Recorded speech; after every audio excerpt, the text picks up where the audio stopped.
get it? Yeah. Oh, we got it? No, Oh, man. I was trying it out. That's the only thing about doing that. I was like, Boy, let's You might have to put that lighter to it and make it right. Yeah, push it in. There you go. And then put a protein. And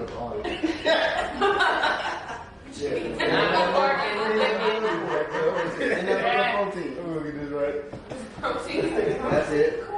What? Little carbs. You know, that's it. We are live, y'all. We live on Facebook yet?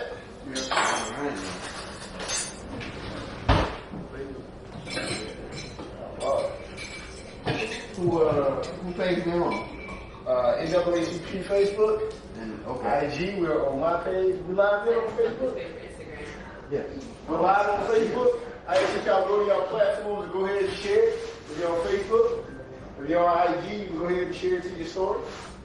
We're about to get rolling in just a second now. I'm getting a liquor floor in here.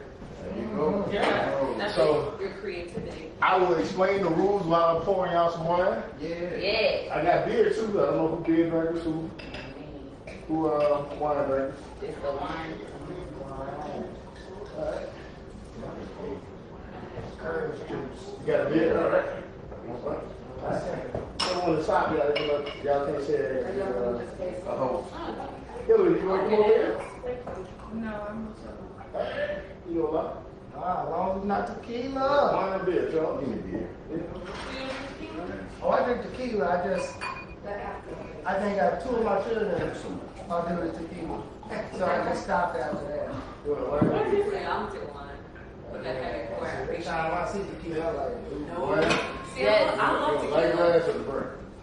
Light glass. tequila is a party. I like to party. That's why I got some regular drinks in there too, y'all. Some wine. Thank you. Got beer here. We're going to jump the conversation off of the beer here. Oh, there's my pocket. There we go. Let me grab the chicken, y'all. Y'all tell the audience that I cooked myself tonight? Yeah. Yes, It's pretty good cook. It's pretty good cook. I'm on right at times, I'm not man. biased because I'm hungry, but I'm All right, Eugene, what are the rules? I'm about to explain the rules while I'm fixing the food first. Because I lied and said, oh, you can just speak up. We did dinner. We did dinner because we wanted to sit down like a family and have a real open conversation, right? Right. So we don't want anybody holding back.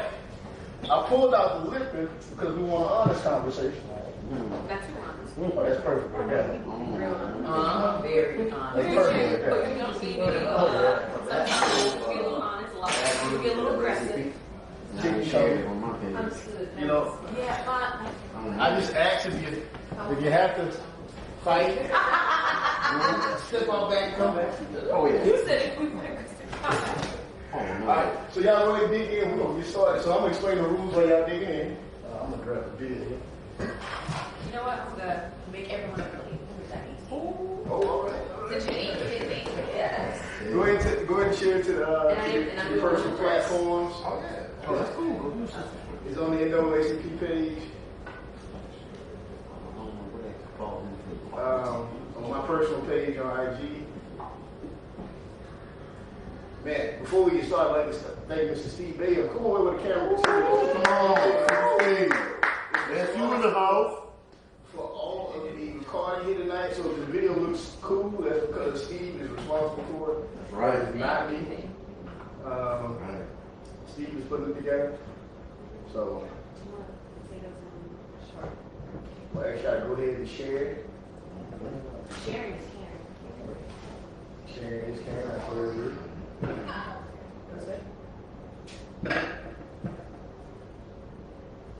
Alright. So while we're doing that, I'm going to explain the ground rules.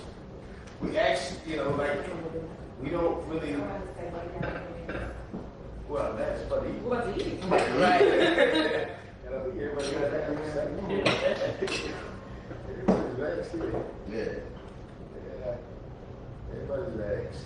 But we, ground rules is we want a real conversation, so you don't have to use your Sunday language. We ask that you not cuss at each other.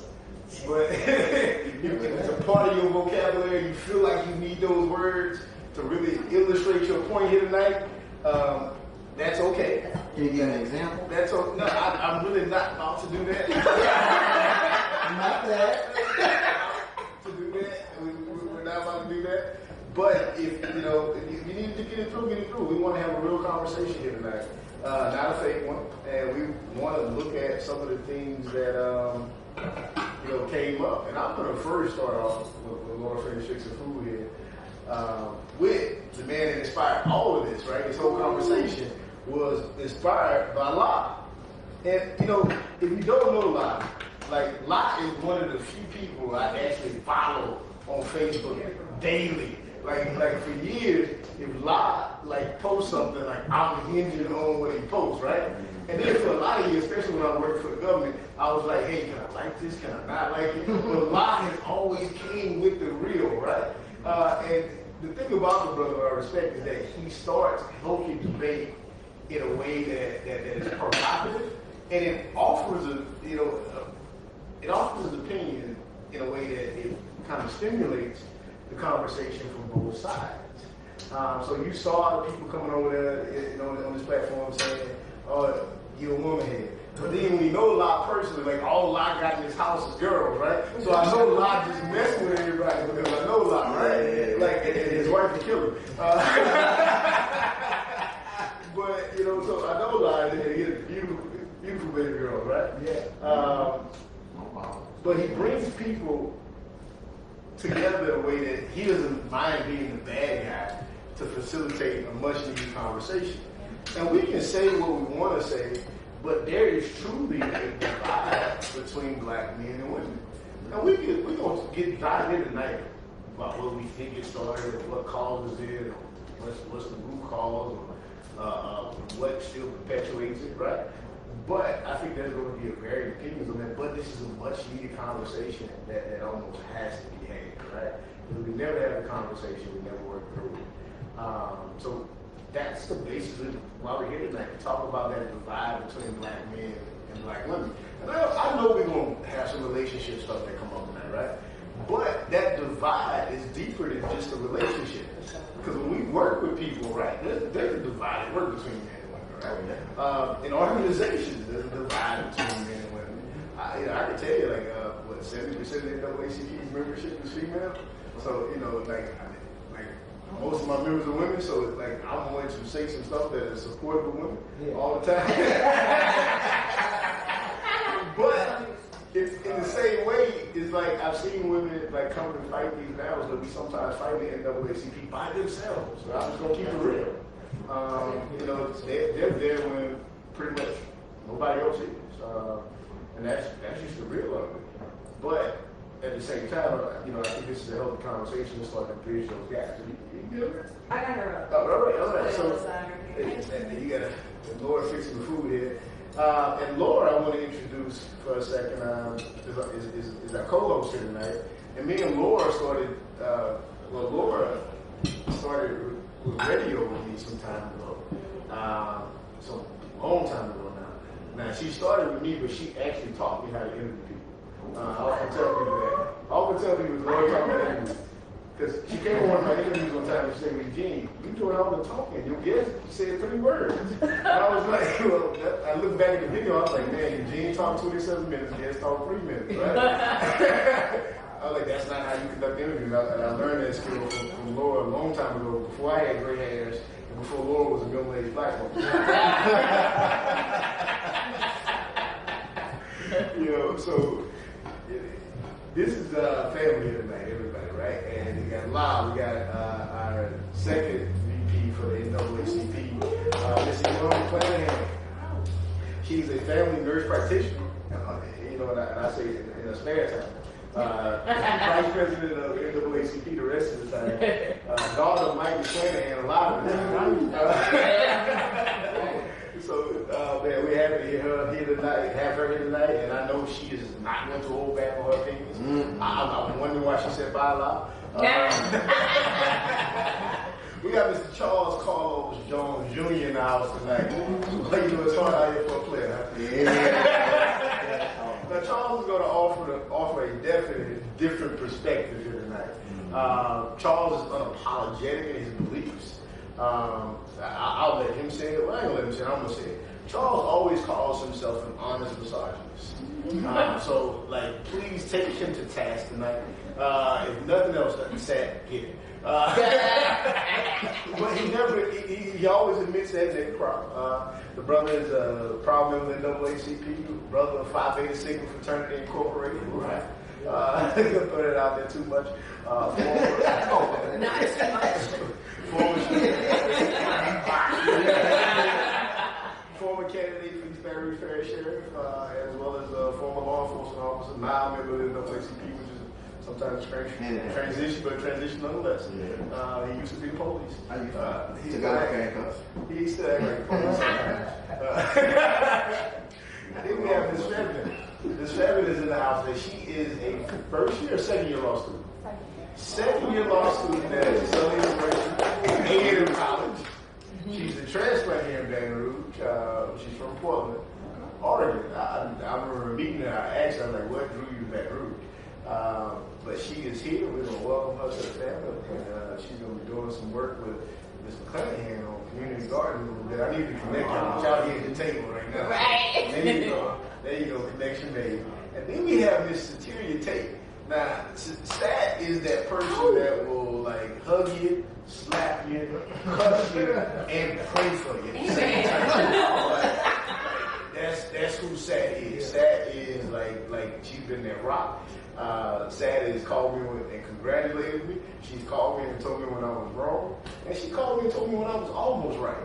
Like, so if you ever want an honest opinion, Sat is the person to go to, and I've always appreciated it. And we have a special guest here tonight. Miss Hillary Robinson is in the house. She wants to come during the conversation, so we're going to jump right into this thing, right? No, you can't. My grandmother said you can't waste food now. They got space over here. Come on over here. Yeah. Can I get a bottle for my bed? And for those of y'all that's watching and think that we shouldn't have business after 7, and if you think it's wrong, you should go get a life or a beer. I say both. Maybe both, right? Yeah. Yeah, let's go. Someone want to say grace? Get back. Sure. Hold hands. We can together. Go out, God, bless the food we receive for the nourishment of our bodies. Let it taste awesome and keep us full of free of disease. God, continue to grant us restoration and safe passage. Please give us guidance in times when we don't know what to do. In Jesus' name, amen. Hi. Good. Hey. As we welcome our food and welcome each other, like Richard said, we're trying to keep this as polite as possible with a few impressions. So, I guess starting off as, what's the biggest thing that you've realized with relationships? Like, what's like the number one thing that you're like, this is something that me and my girlfriends, me and my guys, we always talk about. We always bring up the conversation. Unrealistic expectations. So you gotta speak up a little bit. Unrealistic expectations. Such as? Man. Yeah. Unrealistic expectations. We here are sitting at the table. This is the reality. Everybody eating, cool. This is the reality. We're not in the streets. We're not on the other side of the bed. This is where we're at. This is reality. Right. So if you as an individual say, hey, I want this type of man, I want him to look like this, I want him to have this type of bankroll, there's nothing wrong with that, you know? Hell, I want to win the lottery. But the reality is, I still got to go to work. So what I'm saying is that you have unrealistic, from a modern woman, unrealistic expectations of who they might be able to get. And the problem is really, all around men and women, is that the people we want don't want us. And it's like this. So if somebody don't be like, oh, I want to holler at her. But she like, please don't speak to me. You know? And it's just what it is, you know? And it's not to say to take away free will, because I'm brilliant. Oh, I love free will. You know? But my thing is this. Take some of that free will and deal with reality. And that's all I'm saying. It's like you can have any type of dream. I would love, I'm 5'6" on a good day. I would love to be able to go on the court and slam dunk. Right. The reality is they don't have a trampoline, I'm going to do it. That's the reality. Okay. So So what's an unrealistic expectation that some women, that you feel that some women have? Like I say that Okay, we're gonna put it out there. If you look a certain way, you have a little circle. You can look around and be like, okay, if you are 8, well, you got some options. If you're a -8, maybe not so many options. So you might have to add some other things there. You know, cooking skills. You know, good bankroll. You know what I'm saying? You're very nice. You know, things of this nature. You know what I'm saying? It is what it is. You know, and that's applicable all around. That goes for me. I need to have realistic expectations. And if I say, hey, I want to talk to her, well, this sister had done this. She went to law school. She did this. She ain't kept herself out. You know, everybody. You know, off of Pornhub, all that good stuff. Hey, you did good, sis. I appreciate that. I'm glad I can't fool you up that way. You know, and you're doing good in life. So that being the case, okay, if I as a man should ever say, okay, I'll look at her. You know what? I really got all my stuff together, but you know, when I got myself together, if I need to go to therapy, if I need to get my money game up, if I need to work out, whatever it is, it should match up. That's all I'm saying. Nobody really has realistic expectations. Okay, well, for you, what's an unrealistic expectation that you feel men have about women? That they want a woman with a Kim Kardashian body. Okay, that's true. That's why so many women risk their lives every day Mm-hmm. to go and get surgery, because men idolize this body that's really unnatural for a lot of women. And women are literally putting their lives at risk. BBLs are now the #1 most fatal surgery in America right now. Say that loud. And I can say that as a healthcare professional, as a nurse practitioner, I have young girls that are literally the size of my finger wanting fat transplants so they can have a bigger butt.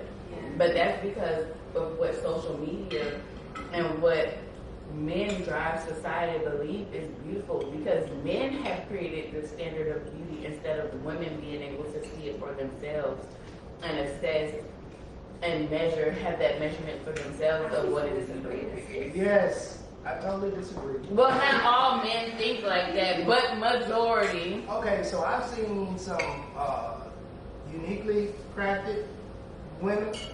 I like how you put that. Yeah, I like like, that. they get love too.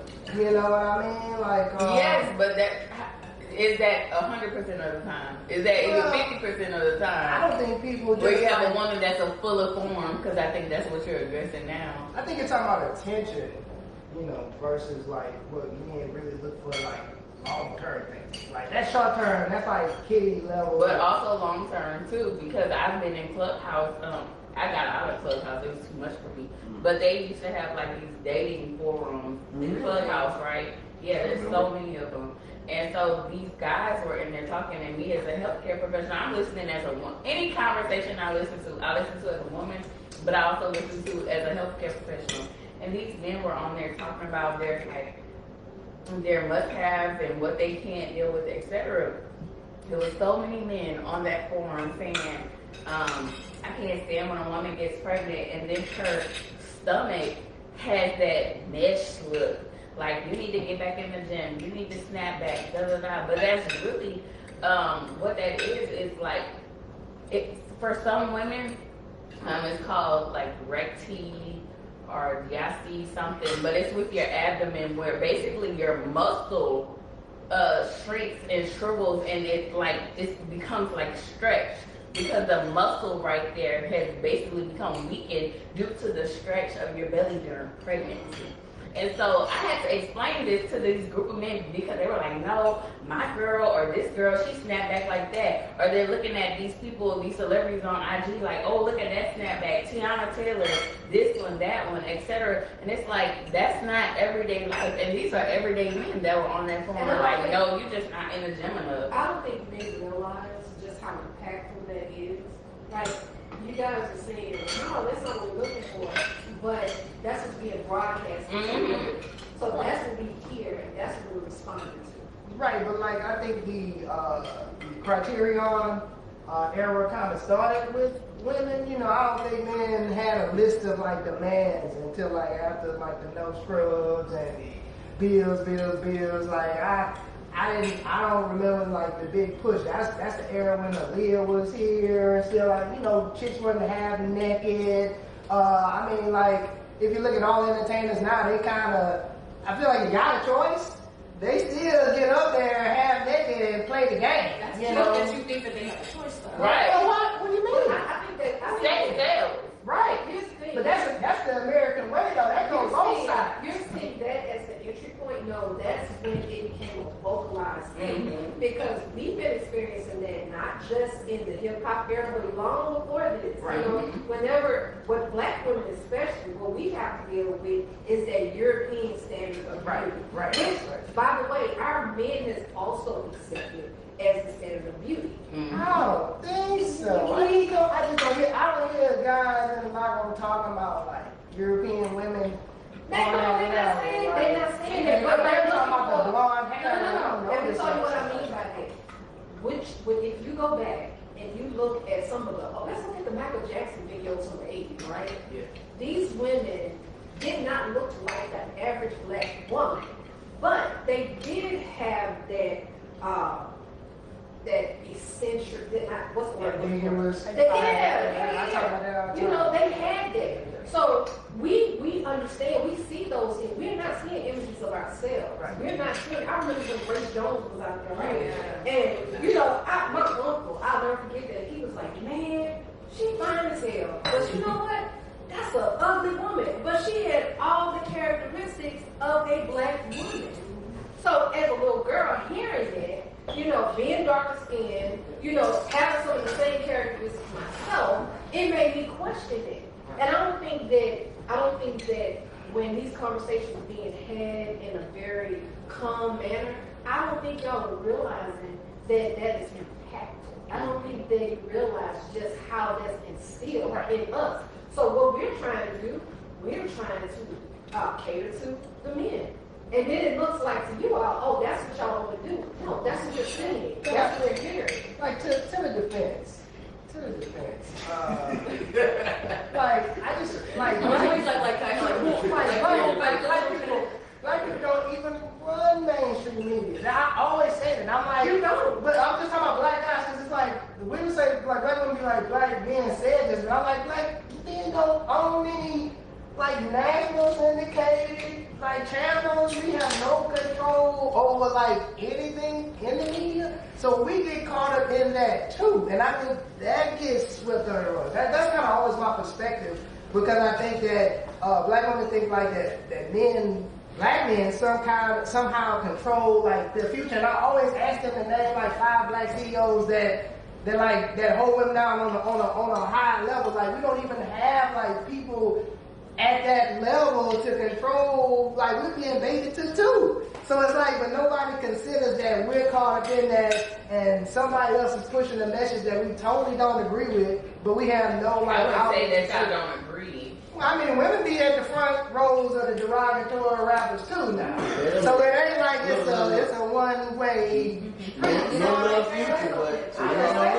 want to circle back to a couple points y'all made, then I want to jump to some of the folks that talk. So Charles talked about unrealistic expectations, right? I'm going to play devil's advocate a bit. Mm-hmm. Do you believe that, you know, you would, at any point have said unrealistic expectations when it came to seeing the lady? Yeah, I'm honest. Yeah, of course. I'm human. Yeah, I've had it. Yeah, but, you know, I got a little older. I look around, I'm like, hey, you got, because, okay, if I get caught up in the dream world, I look around and, okay, you know, fake it till you make it, you do this, do that. That's not reality. At the end of the day, you know, if I meet a good woman and we have a baby together, whatever she has, she had. Whatever I have, we're going to put that together and make a baby. So, realistic expectations is that I want her to be the best version of her, I want her to be the best version of me, and we put that into our kids. So that's what I want. But as into like, okay, we got to have this type of lifestyle, we need to do this, we need to do that, I want a man to do this. And I'm just like, listening, and I'm like, okay, what about the kindness and the love? Because, you know, I grew up in a 2-parent household. My parents came from absolutely nothing. Zero. What did they have? Absolutely everything. Parents been married all together. I grew up watching my mom. So let me stop you there. So Go ahead. what you're saying is, woman say, hey, I want a man to do this, and this, right? Mm-hmm. And you felt like that was unrealistic for her to ask that, right? Oh, treat her ask it. That don't mean it's real. Don't mean it's real, right? But then you brought up your parents coming from nothing, right? Let me ask you this. Did your dad do those things for your mom? What you mean, like take me?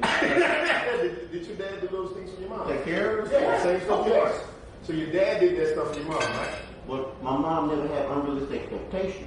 How do you know? How you know? How do I know? I've seen it. I mean, But you yeah. saw the- what she presented to her child. You did not see what happened behind closed doors in that adult situation. Okay, I can see that part, but that still doesn't negate the fact that But it's I didn't see it, so, and they're trying to show it to me on video. It didn't happen. But a lot of times, that's exactly what's being followed. Maybe that's an unrealistic expectation that you think that it's just supposed to just kind of happen instead of seeing the back end of it. Well, it didn't happen. You got to put some work into it. Let's say this though, because it kind of sounded like your dad met all those unrealistic expectations. Came from nothing, and he went up, right? Yeah, but And he provided her a home. He took care of her kids. Yeah, so sounds like your dad is like lived up to the unrealistic expectations. no, you call it unrealistic expectation. The realistic expectation is that my dad was a provider. My dad didn't do no weirdo stuff. My dad wasn't really dipping out. And if he did dip out, I sure didn't know about it. So he did it the right So it sounds way. like your dad. So it sounds like your dad did what that woman asked you to do. Yeah. I mean, he had, no. Let's get it right. Okay. Because now we're talking modern versus Yeah. old school. You know what I'm saying? That's two different conversations. Modern man, modern woman versus our parents and grandparents. How many times you've had somebody say, man, I wish I had what my grandpa and my grandma had. We did all the time. Man, I wish I had what my parents had. What happened about sticking it out through thick and thin and all that good stuff. Okay. So I see it. I see yeah, it in you your see face. going, right? So I'm walking to this point, right? I see who's on. I ain't going off the list. Because A little more. you gave an example of a man that met unrealistic expectations, right? You call it unrealistic expectations. I call it just expectations, realistic. Here's where they were. Now my dad went a little further, and he kept leveling up. But that's what you said the first time, and that's what you came with the second time. But what I'm saying is, like, maybe that's where women got their models from, was men like your dad. Yes. And they don't make them like that no more. Oh, they sure don't. Ew. And they don't make mom and grandma anymore. They do, but they're They family don't make mom farms. and grandma Here's anymore. the other side of it though. Okay, so you mentioned, how, grandma and grandpa stuck it out and things like that. But let's be real. How many times did the children and the wife visit the funeral of grandpa and found out that there was another set of kids on the other side of town? Her brothers had balance. That's not family. That's not balance. But let me tell you what the younger generation women are saying. We ain't our grandmothers. We ain't our mama. So that is not gonna work. So now what we're saying, we need you to level up and have standards. Now that's unrealistic expectation. When exactly it's really in reality it's not. And not even just about stepping out, but just dealing with your childhood trauma, dealing with the things that you have internally as well, because there's a lot of things people have not solved their inner child yet. And you expect me to help you do it. If I gotta fix myself, a lot of them do. Oh, yes, it is. That's unrealistic. I 100% agree. So I'm honest. I'm gonna tell you, like I said, don't think I'm totally against y'all. I love y'all. I'm sorry. I'm running my mouth. You go ahead. Oh, well, you guys are just saying that they don't make them like that, but I have 4 brothers. I have a dad, I have a brother-in-law, male cousins, and my brother is a wonderful husband. He's a provider, his wife doesn't work, and he's taking care of her child, and he just does all the things for her, even for me, and he's really young too, and if I'm walking and my shoes aren't done, he's like, oh, do you want me to tie your shoes? He's not like a egotistical man. That must be an Oregon girl, because I am not. I think I'm gonna lose. I think that sometimes we don't want that kind of man. I think she's also with a white woman, she's Latina and white, but it's I believe that there's black men who just are not accepted by black women and go to other women. Does that make sense? Yeah, I do. Well, I was just about to say, I think sometimes a lot of, not all, black men feel that black women do not want to be nurtured because we have been in so many years the provider, the stronghold. So to them, a lot of them think that we don't need them. We don't need that same type of love. That same type of nurture. Exactly. And even though, like, I know, especially with Eugene around, that I do come off very strong. Definitely turned toning down a lot since my early 20s, but I still want that type of man as well. But I think so many Black men are so used to seeing from their own mothers, grandmothers in their community, and some of the women that they know personally, but they don't believe that Black women want that same thing. And truth, we do, but it just seems that a lot of, not all, white women and other minority women accept it easier than we do. And I think it's also more so interest, because I know Black men who don't have the similar interests of like the stereotypical Black man, and that can be a turn off to some Black women. Like, oh, that's like white people shit, or that's gay, or that's weird. And it's just like, no, he's just a Black man just having That's like what the guy that made Get Out, what's his name? Jordan Peele, and he said the same thing. And I'm so against that because I was the Black nerd. Like, Black nerd, comics, math, that's Dwayne Wade of Different World. That was me. That's what I wanted. And that's always what I looked for. So when, like, to me, I didn't always see that in my environment, but I lived out of state, I lived out of the country, so I know it exists. So sometimes, in my opinion, it's about it's about your environment. It's about, like, who you're around. So if I stayed, no offense about Louisiana, but if I stayed in Baton Rouge, Louisiana, I would have believed that there are no nerdy Black men a lot of the times. Because I stepped out of my comfort zone and went out of that realm, I was able to express, like, oh, there are. They just sometimes out, or sometimes it, like, just kept to themselves. They're probably doing like Black nerdy things, you know what I mean? But I do Black nerdy things too. And if I see, and I usually see Black nerds are typically gamers too. So right, and those were the ones in college. That was the guy I was with for 2 years. Yeah. Black nerd, gamer, film, everything. Mm-hmm. But that was the only Black man that I was around. But when I lived in New York, when I lived in the UK, those were the Black nerds that I met. I didn't really see a lot of Baton Rouge. So sometimes you have to step outside and just kind of explore a little bit more. Because the only nerds I found here were Latino men and Asian, which were I dated when I was out.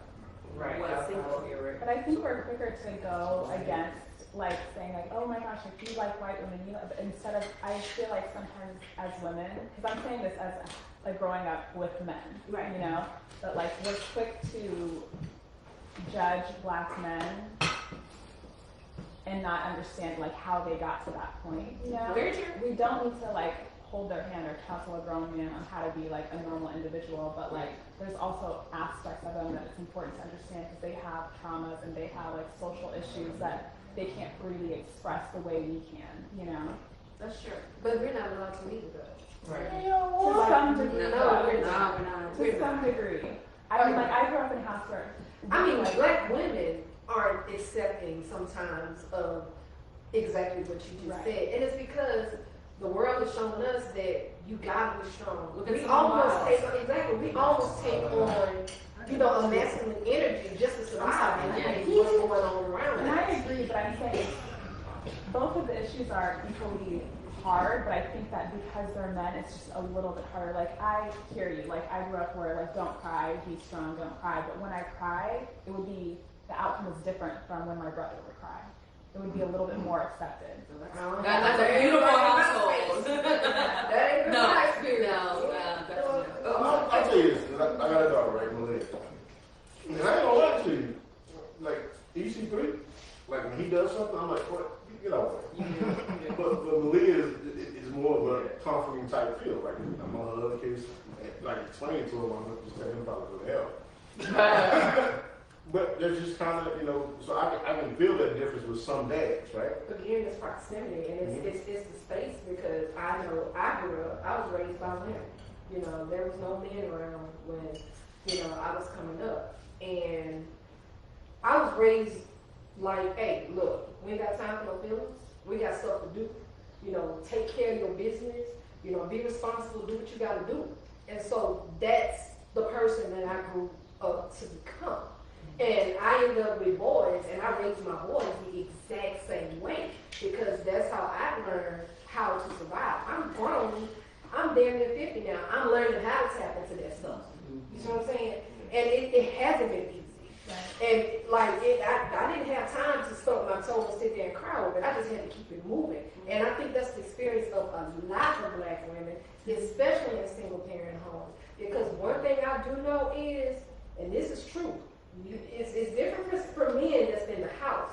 But in single parent households, the mothers, they raise their daughters and they love on their sons. And it becomes problematic because when those sons get older, you know, they don't know how to, you know, to lead. They don't know how to have the strength that they need. Meanwhile, the females are the ones that lead the charge.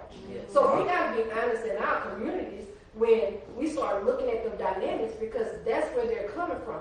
We can sit here all day and say, oh, it's the black woman because y'all raised y'all sons to be like that. But guess what? The black man wasn't in that house either. So we got to come to terms on all that. Yeah, but that's like prison too, and like the war, drugs, and like all that other stuff that I think like it gets like swept under the rug. Like, okay, all right, like check this. Like I heard you say like women's supposed to be strong, but dudes be online all day talking about we want a soft woman, and it's like I don't ever hear guys, you know, but then and it seems like women telling other women we need to be strong to survive, and then we still caught up in this era where you had to be like surviving, and we just in battle mode, and like not since we got in that same climate, we just looking at each other now, you know, and it's like you know, it's just weird because like y'all, it's a huge disconnect because I'm hearing y'all talk about women raising women to be hard, while the man is saying we like tender on the women. Just like we gonna see a guy probably needing help with his car, we'll probably ride right by him. A woman, we gonna stop. We want to see a woman smile. I hear women complaining about me holding open the door. Like, you know, like I ran and looked at it. I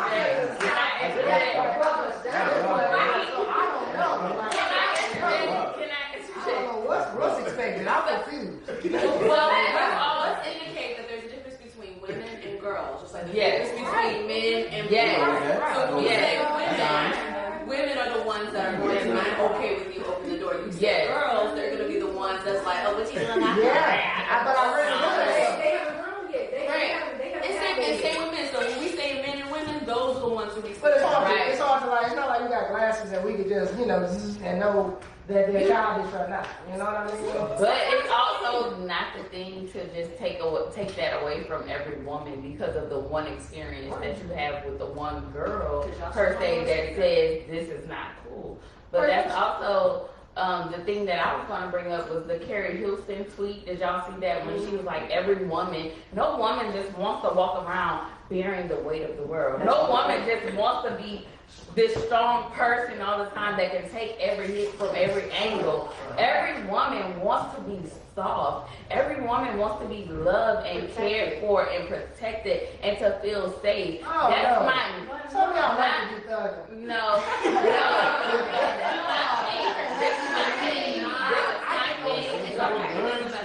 This is only some softness in a woman, but it's just like you can't find. That's because if you feel like a woman is tightening up on you, that's because she doesn't feel like she has that protection from you.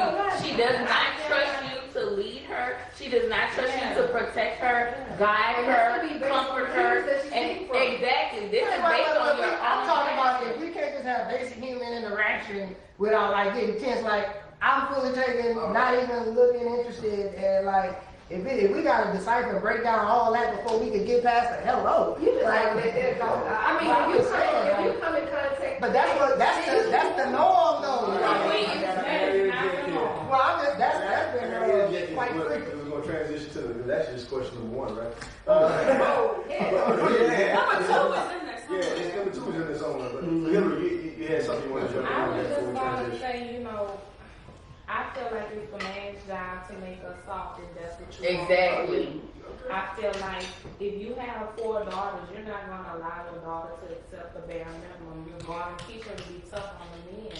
Because if you're a real man, you're going to work through those barriers she's putting up purposely to protect herself. It's your job to soften me. It's your job to show me, hey, I don't have to worry about going to bed and wondering where my man at at 2 o'clock in the morning, I don't have to worry about how I'm gonna make sure the groceries are in because you have softened me. Right. So, but until then, You take why my do I word have to from take that barrier down? But you You did know, it.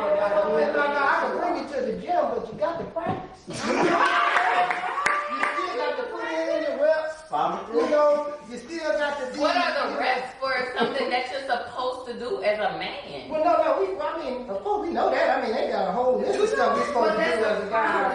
Right, because so many men are conflicted on what a man's job is. Because we don't know, like, everybody doesn't have, like, there's no training course. You don't There's no know. training course for us. Exactly. But we're not sitting up there blaming y'all, right? Yes, But yes. we're not. No, And more open and honest about it. That's Y'all not talk that about it deep. on the basketball court. Right. We're not that deep. We're not that deep. God is not that deep. We like to do it. You know my pastor? You know But my a pastor? woman Pastor can't have a Stanley. good time when she's got the weight of the world on her shoulders. She's worried about our groceries in the refrigerator or being little cake. This. That's how we That's use not good pastor. But that's We're gonna get to question number 2 now. That was really good question. I know it's ministry. I really feel like every day you want a man, you got to do this for at 2 in the morning. Charles has been honest that you're going to be looking for him at 2 in the morning.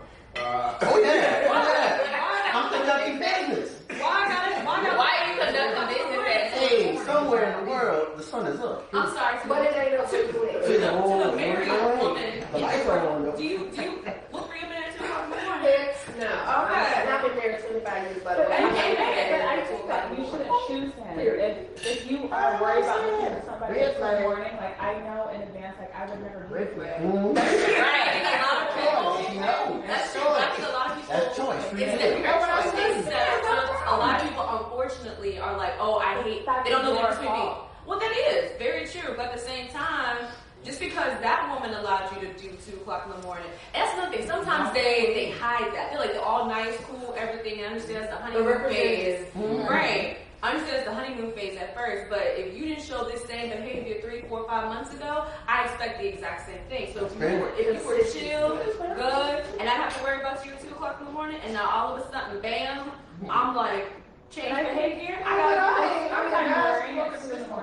soon as I'm wearing it 2 in the morning, I'm out. Like I'm not going. Oh yeah, I'm good, but they get like, mad at that. and that's okay. that's what I'm saying. So there is.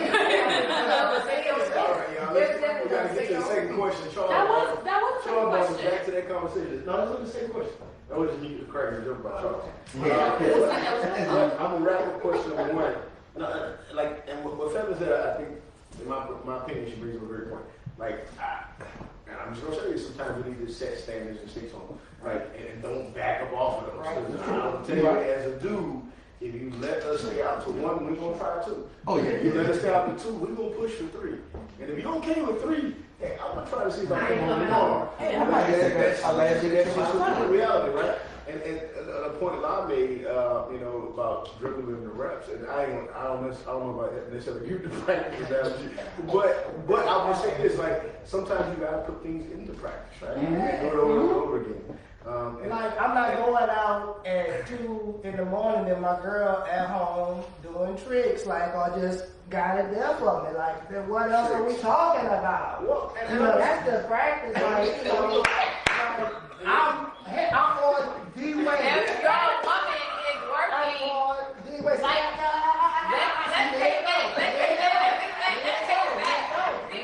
let's take it back. Because we want to say we want what mama and papa had. We want what they had, but mama was at the house all day. She wasn't working 9 to 5. And there's a whole lot of kids. There's a whole lot of kids. No, it means man wants to split the bill. 50-50.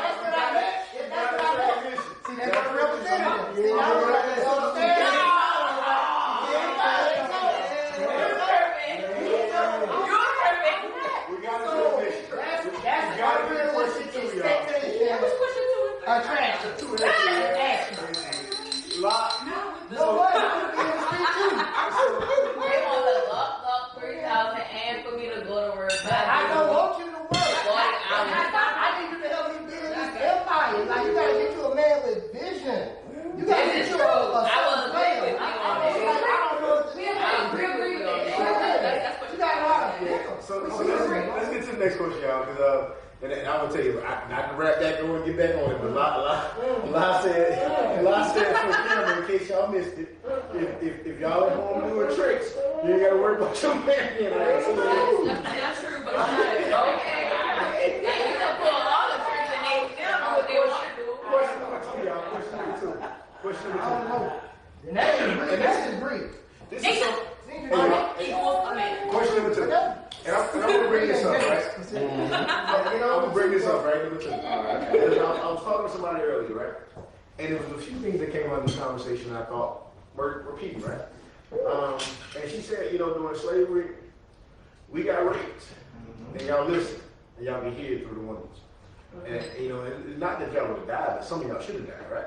And I'm not saying that none of us did die, because historically some of us did, right? But you said not enough. And you can't argue that point, right? And we can make the argument about women being domesticated, but let's keep real for a second. Women were only domesticated for a very short period of time in the black community. Very short period of time. Because during slavery, let's keep it real, we wasn't out there picking cotton by ourselves. Miss Ann was sitting on the porch drinking sweet tea, but the women were in the field picking cotton next to us, right? And often outpicked us with cotton, if you read, right? With all babies, they would have the babies right there in the field and go back to work. So some of that disconnect, I believe, the sociologists believe started in that kind of sense, right? And then you get to, like, let's say, civil rights, right? Now I'm gonna talk about the classic civil rights area, like the 50s to the late 60s, right? That's disrespectful. I'm gonna say the mid 40s to the late 60s. When you look at that era, there was a lot of women on the front line that maybe didn't get the notoriety that they should have, right? We look here in Baton Rouge. I'm gonna use the example of Martha White. Martha White sat on a bus, right? Decided didn't move. And it's a whole other conversation, but she was ridiculed by black people on that bus that day, but we never want to have that conversation. But that's going to be another dinner convo, right? Another woman sat down beside her on that bus and encouraged her to stay sitting in that seat. But we named the street after a man.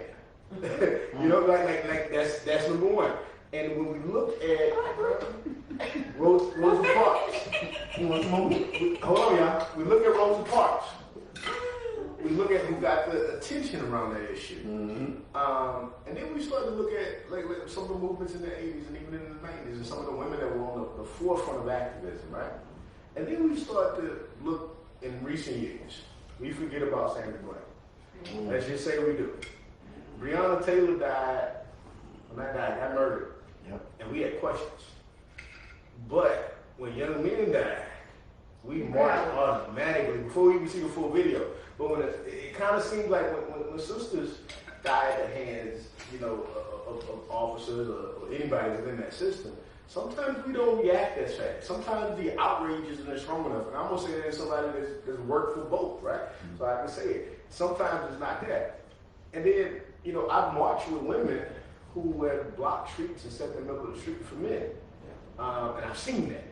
And this is my experience. That's like not for debate, though. I got you. But that's a huge factor. I got you. This is my experience, right? Take that to the back burner. But this is my experience. I've never seen, and I'm just going to say folks I work with, I've never seen people do that same thing for women. Not to that level, right? Not to that level. And I often wonder why. Why isn't the response the same? Why isn't the outrage the same? Because it definitely seems different. But I've never understood why it's different. Not even saying that we ain't doing our thing, but it seems different. And I want to jump this off to La first, and then I want to go to Fed and kind of get your perspective, then we're going to circle around. But it just seems different when it happens to a black woman in this era of wokeness, right? Now, we both know this is some fake woke shit, right? That we got that we're in the middle of. But it just seems different. Okay, I would have to look at the numbers and see, the one that maybe just having so much to guys, like to where whatever. But I'm not saying that's cool. Now, also, I guess I'm so what at the end of the day, because that it's just like brownie points for enduring the struggle, but that has nothing to do with love, love at the end of the day, inside the house. much. I mean, like, it just seems like we're talking about a struggling measuring contest. Like, that's all I'm hearing. Like, we did that, we went through that. And it's like, man, I'm sitting here like, man, you would think that black men was running the country since slaves. Like, you think black men brought the slaves over, we did all that. Like, we were right there with y'all. Like, we was under y'all, we was getting buck broken. Like, we were right there getting looked down on by our own women. Like, man, you let the master hit you in your butt, bro. Like, I mean, that's just how it goes. And it's like, even as we travel through time, war on drugs, like, prison and all that, women stepped in to fill male roles. And now it's like, but that leaves the job ratio, like, off. Like, it's a whole lot of, like, he did, she said, and I'm just like, man, you know, I don't know, like, I don't know how that brings us closer to, like, repairing love. Like, that just seems like, once again, just a lack of action. I mean, that goes a lot of ways, not just for, like, a black woman slain, but just, like, for our progress in general. But, like, I'm sorry, it just seems like a struggle measuring the contest. I don't know, like, women are strong. We know that, y'all have babies. Dudes can't take pain. Y'all be in, like, 1,000-degree water. And we be sitting up there too, like, and that's not, I'm not trying to even diminish it. Like, it's apparent. Like, and it's like, man, it's like women just want, like, these kudos, like, we did this and we did it. Like, all right, you know, bad, but is you going hard in the sack? I mean, what is you cooking? I mean, like, what are you doing the things that we care about? That we care about. And I hate to be so whatever, men ain't that deep. Like, we're not sitting up here wondering what women did back in the 50s. We trying to get through the day. Like, you know, we trying to figure out where we at like today. Because we totally at a whole different point. I mean, I don't know. It just seems like we still measuring like the struggle. Yeah, bring it. I think there's a lot of issues. I think that we blame each other a lot. A lot? Hold on, I think we blame each other a lot, which makes it hard for black men to open their eyes as to what we go through. Like, to be like, you guys have babies, and you guys have, like, we have periods. Like, you don't understand what that means. Like, it's so normalized to have a period or to have a baby. Wait, hold on, though. Like, chill out. Like, we have periods that literally, like, fucks you up for 2 weeks every month. Right. No, but you don't get it. Like, your legs hurt, and you're expected to work. Like, Your your emotions are whole body is fucked up for 2 weeks every month for the rest of your life. It's not the same. But you're nodding your head, like, if someone taps your dick, you're like crying. Right. Yes. You know what I mean? But Right. your whole, like, uterus is the size of a pear. Right. From the size of, like this. Right. You know? No, but I just, it's like, and I I'm not diminishing. I'm just saying, but black men didn't create black women like that. It's like we still Whoa, get. let you speak. Let you It's speak. that black. Let you speak. No, because I feel you. What I'm saying is that black men have a legitimate struggle that we don't hear, and because we're so consumed with our struggle, and they, like, we have a struggle that they don't hear because we're so consumed with our own. And the bigger picture is it's a systemic issue, just like when we were talking about, like, beauty ideals. I can tell you so many men who would never commit to me, and I would find myself very beautiful, but because I just did not have self-worth. It's really not about beauty. It's about the system. It's about capitalism, but we can't get beyond that point. Like, your demeanor is extremely dismissive, and I'm not trying to disrespect you. I'm holding you accountable. Your demeanor is extremely dismissive. To say a woman having a child, it is the most traumatic experience. Your life changes within a second. And a woman can die with every birth. Especially a black woman. But I'm not dismissing that. But I'm not even playing it down. It's not that. It's just like, But you're but still God, overtalking her. but God didn't even. We don't. We're do that. not not blaming responsible you. for We're that. not, like, your defense is dismissive.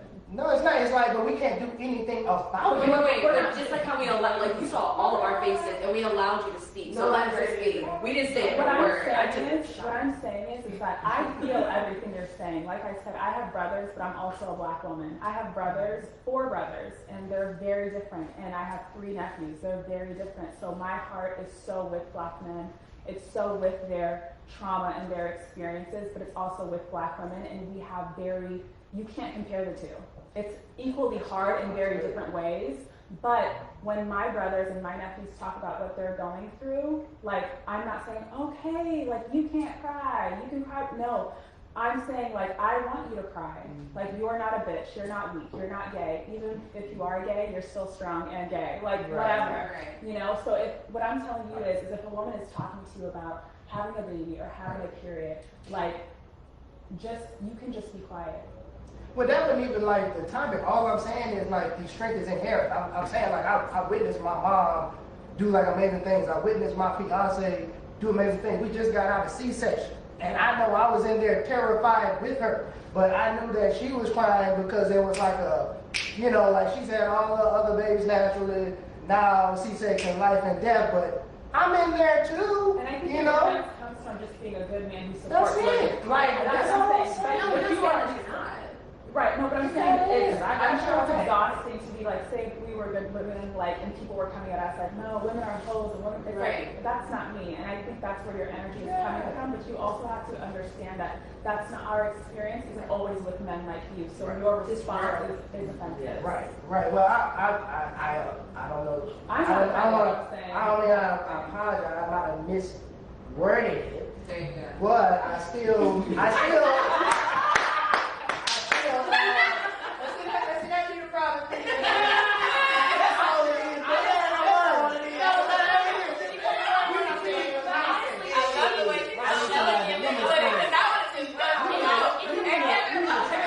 I heard what you said, but the way she came Yes, it was like,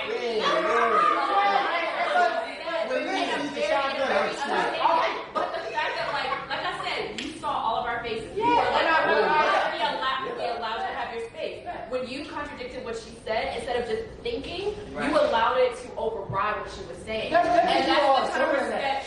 I can't.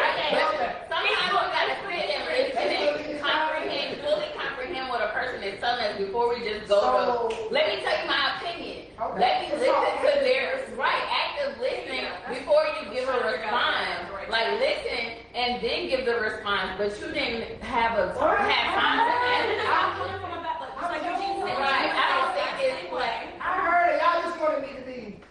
no. You don't even have to be like that. You can be like this. No, see, y'all doing stuff a certain way. That ain't your It's about respect. Wait. How's it? I ain't talking about the name. I ain't got nothing There's levels of disrespectful. respect. No. That's Look at how that is looking at you.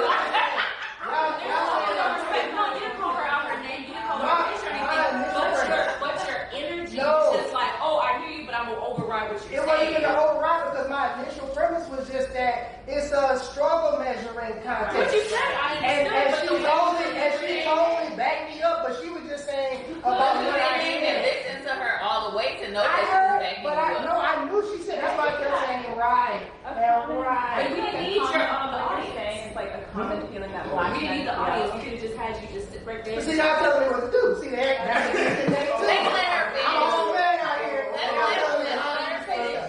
You know what I'm saying?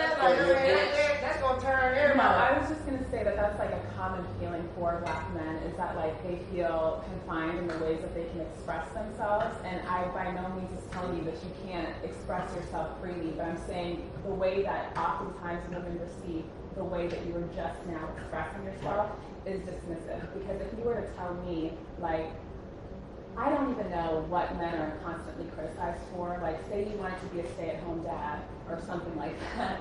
And I was just like, I hear you, but like, it's like, no, you said you want to be a stay-at-home dad. I hear you, be a stay-at-home dad. But I'm telling you, my periods and having a child is painful. Lot literally And I got you. Lot literally said, so what? Well, that's because I get to cry me a river spill wait. I ain't even finished. That's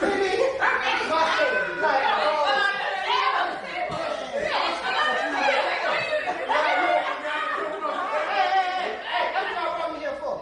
I didn't come here for a nice conversation. Exactly. Like this is wonderful.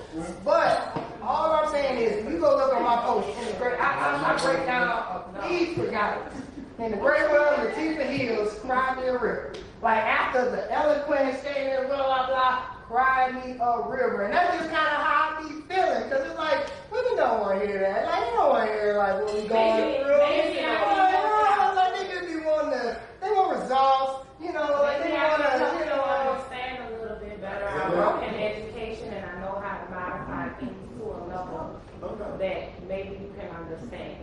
all hear you, but you don't sound supportive. Your words don't sound That's supportive. just words. That's just words. But maybe that's part of the problem. Because women triggered by words. Y'all be triggered by words. If you say submission, but if you say listen and hold like it goes Would over you want totally somebody different. to use the word submission with you? I wouldn't care. I'm looking at what you're doing. I don't care about nothing you say to me. But a lot I'm of looking at times what you're doing. actions don't align with it. It don't align with words. It don't align with words. And that's problematic.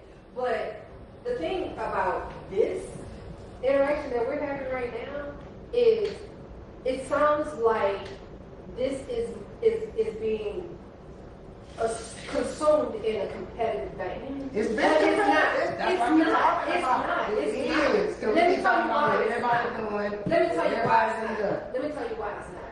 It's not for competition, but it's for understanding.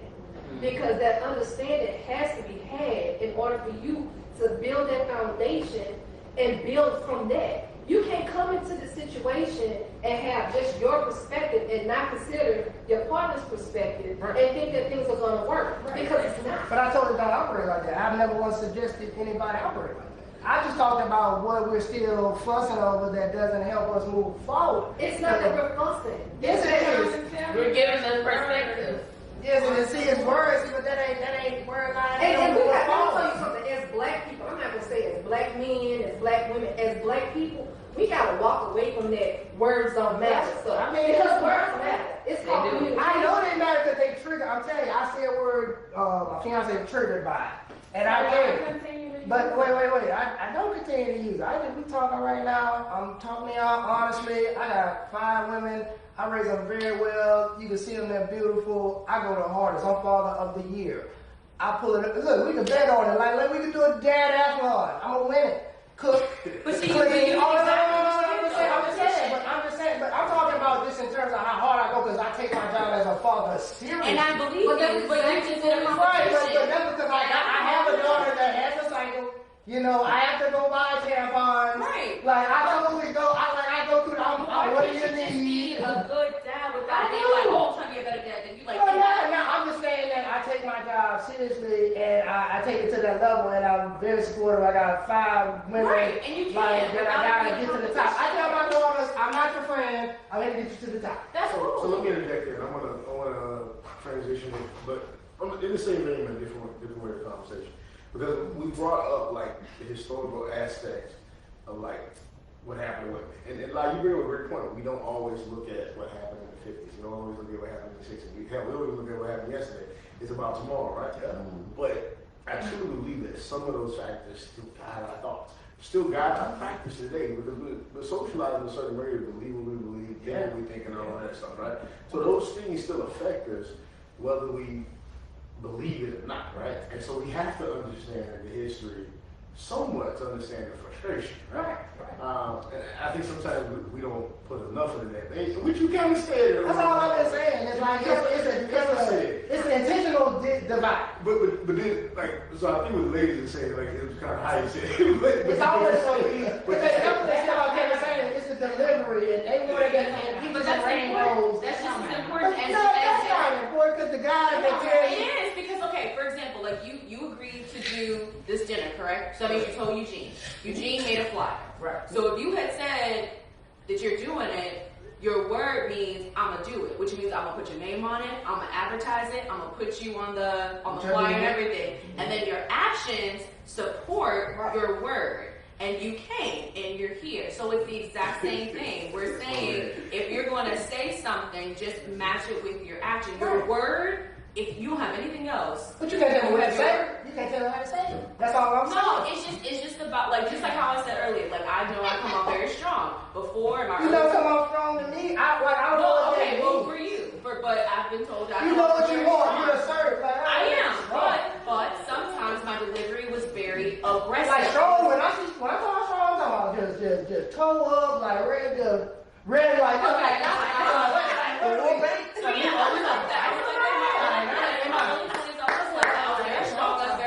I was very aggressive.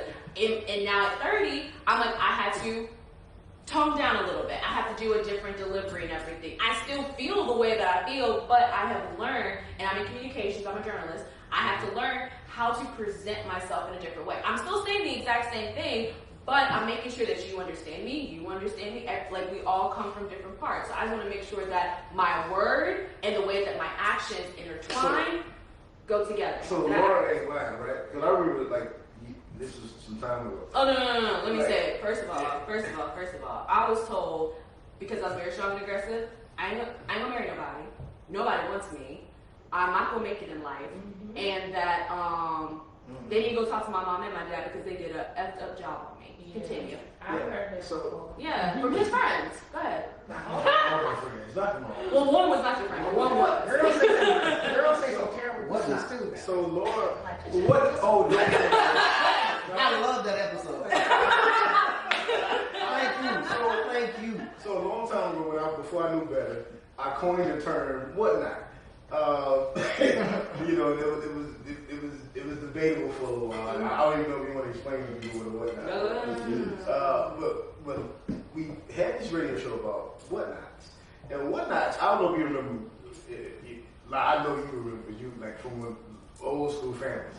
A whatnot was like a little porcelain figure that the old folks used to put on like their shells and stuff like that, and it would collect dust, and you never touched the whatnots because somebody gave it to you with a family heirloom, so you never touched the whatnots.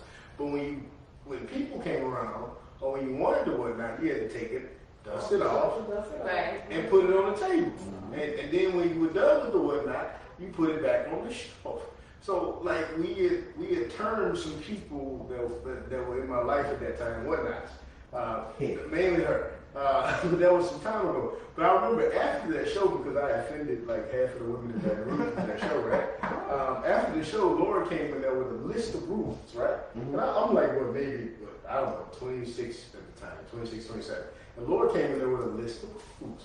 And I remember sitting down, I'm like, who is this little girl with all these doggone rules? Like, why is she coming here with all these rules? And she popped up in the door, little girl. I'm like,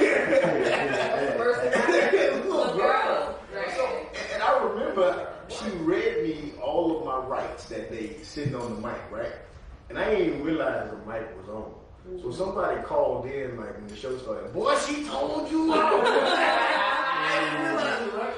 And I think about like that right there happened. Then I meet Satirian some years later, right? And I forget what I did. But Sat in the early days was all over me. She was all on me. Like anything I did, I couldn't do it right for Sat. She's like, gee, you know what, Gene? She got it. Like, but it did, right? But I remember like these two ladies here, like teaching me some lessons about women that I'm so glad at this age now that I learned, right? Because, and they didn't do it in a nice way. I don't even think they really liked me at first. They love me today, but I don't know if they liked me at first. No, I definitely liked you, but yeah. I think I was that pest that just kept coming around like, hey, Seth, how you do this? How you do this? So then you learn. But they taught me things, and some of those things I kept, right? And some of those lessons I got to learn, like, hey, Will Gene, it's not that you talk about whatnot, because you had people calling the station mad after that. Like they were forming petitions to get me on air.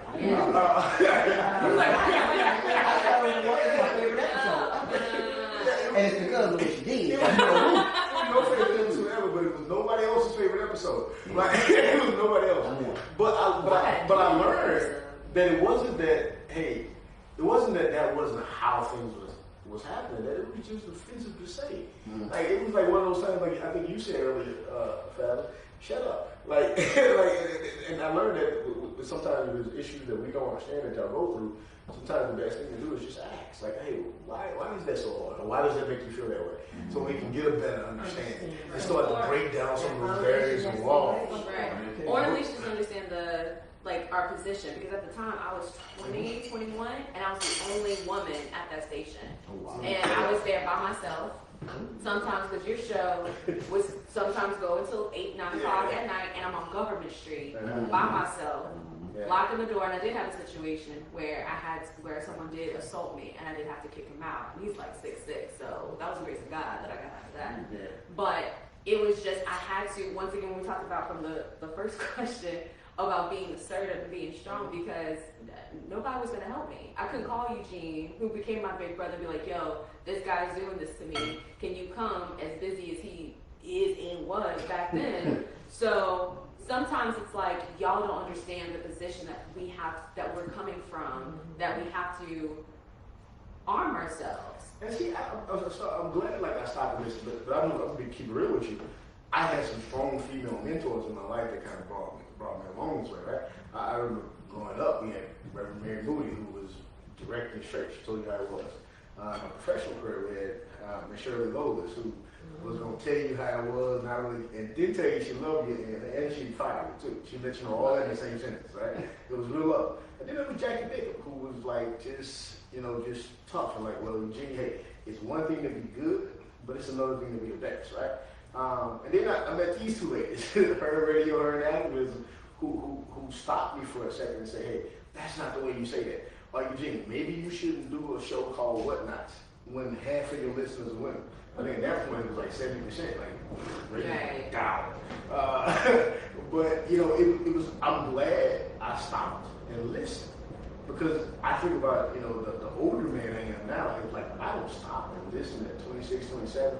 I'm wondering if I'm still perpetuating this behavior or this language that was harmful to my sisters, not knowing that that one day I would lead an organization of mostly women. So not learning those lessons then probably means the moms finds a way to get with the board and kick me out. So I'm glad I stopped and listened. Now these two right here, they weren't gonna let you keep walking without listening, right? But I'm glad I ran into them because those lessons, like, it made me a better father with my daughter. It made me stop and have some understanding when maybe I didn't have it before. When she told me Malia was gonna be dating, and she's almost in her dating age now. I'm like, so right. she's not She's dating. so cute. I'm gonna run somebody over, right? And Father. Yes, I do. Thank you very much. So, they said you have a relationship with my father. I'm so sorry to cut you off. It is very interesting when the first. Oh no, you're behind the camera. I'm sorry. Oh. Not directly towards you, but it's so interesting when a strong, assertive woman. That's the first thing you think of is I got an issue. No, People do that with me all the time. No, we Okay. Right. Let's high five. Look, we good. I am Michael Mussolini. All day. Version. Supreme BB, we drink whiskey and scotch together. Okay. And it's fantastic. But I'm an only child, so my dad was like, and like how you said how you saw your parents and everything, I saw a player in my daddy. So and I just I want to challenge the brothers, like, because we're here to break down barriers, right, and talk about solutions, and we can't go out there and fight the real enemy and we fight the foreign enemy. And we can say what we want to say, but like we're gonna see it in just a little bit with these election cycles, right? We're gonna see some leaders line up on this side. Well, we want more women elected. We want more men elected. I just want some competent people elected. Right. Can we get some competent folks? But we can't get there as long as we're pitting male against female. And even with jobs, like we can't get to the most effective as long as we're pitting each other. So we got to come together. And the only way we do that is if we stop and listen to each other. And I remember a mentor of mine once told me that, sometimes you hear the old term, that conversation is a two-way street, right? That's the dumbest thing alive. Because what happens on a two-way street? Y'all going in different directions. You pass each other up. Conversation is a one-way street. And in order for two cars going in opposite directions to pass, what has to happen? Somebody has to stop long enough for the other person to go around. Conversation is a one-way street that flows in two different directions, right? So even like what we taught from kids is wrong. Because conversation can't be a two-way street. You'll continuously pass people up. It has to be a one-way street where somebody stops and let the other person go around. And I think sometimes we need to stop a little bit more and listen to each other to really hear what we're saying. But let's keep it real. All of this shit is caused by pressure. We were taught, we were socialized to be this way. And whether you believe in the Willie Lynch theory or not, who you want to coin that to, we know that the institution itself actually existed. You were meant to be pitted against each other. It pains me that in 2021, we still haven't had these conversations. Well, some people put I gotta go, but it was great, lovely, and awesome to meet y'all. And have this beautiful dinner. Don't be the auntie, you know.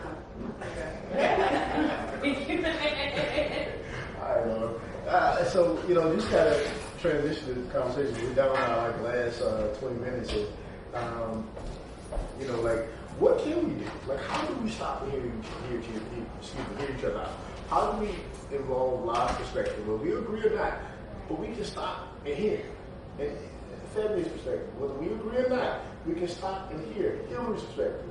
Whether we agree or not, we can stop and hear Seth's perspective, Iman's perspective, we can stop and hear Charles' perspective. I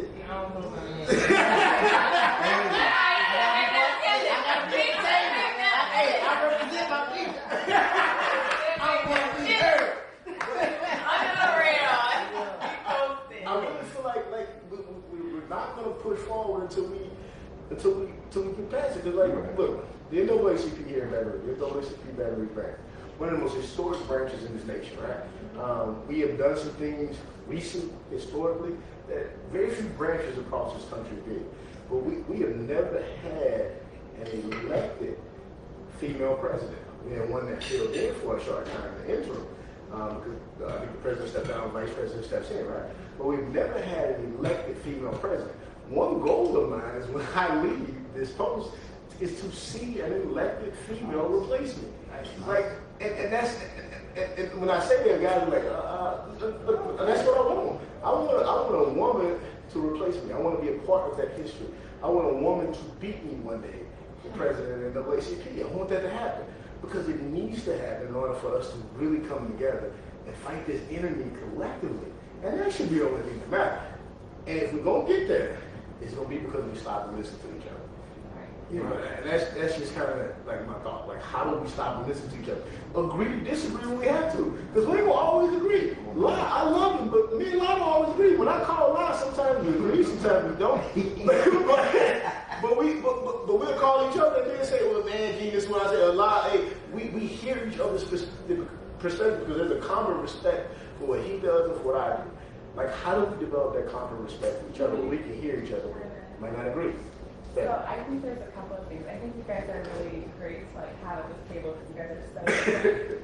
No, but I think that oftentimes with men who choose to have a lifestyle like you, we try to comfort them because it's triggering. It's triggering to the men that we've had in our lives who played us. But it's we can accept that that's a lifestyle you choose, especially because he's so open about it. So any woman who chooses to be with him, if his lifestyle hurts her, it's her fault, But and with him, I think that you feel like black men really do feel muzzled, and that's what I hear when we're going back and forth is you feel muzzled. And I, by no means, I think what you're saying is great, but I think that if your objective is to get results, there is something to take away from this conversation, and that's whether you intend to or not. It's not the intention; it's the impact. So when women are talking about female experiences that we experience for half of the year or 9 months to bear a child for the family, that goes far beyond that.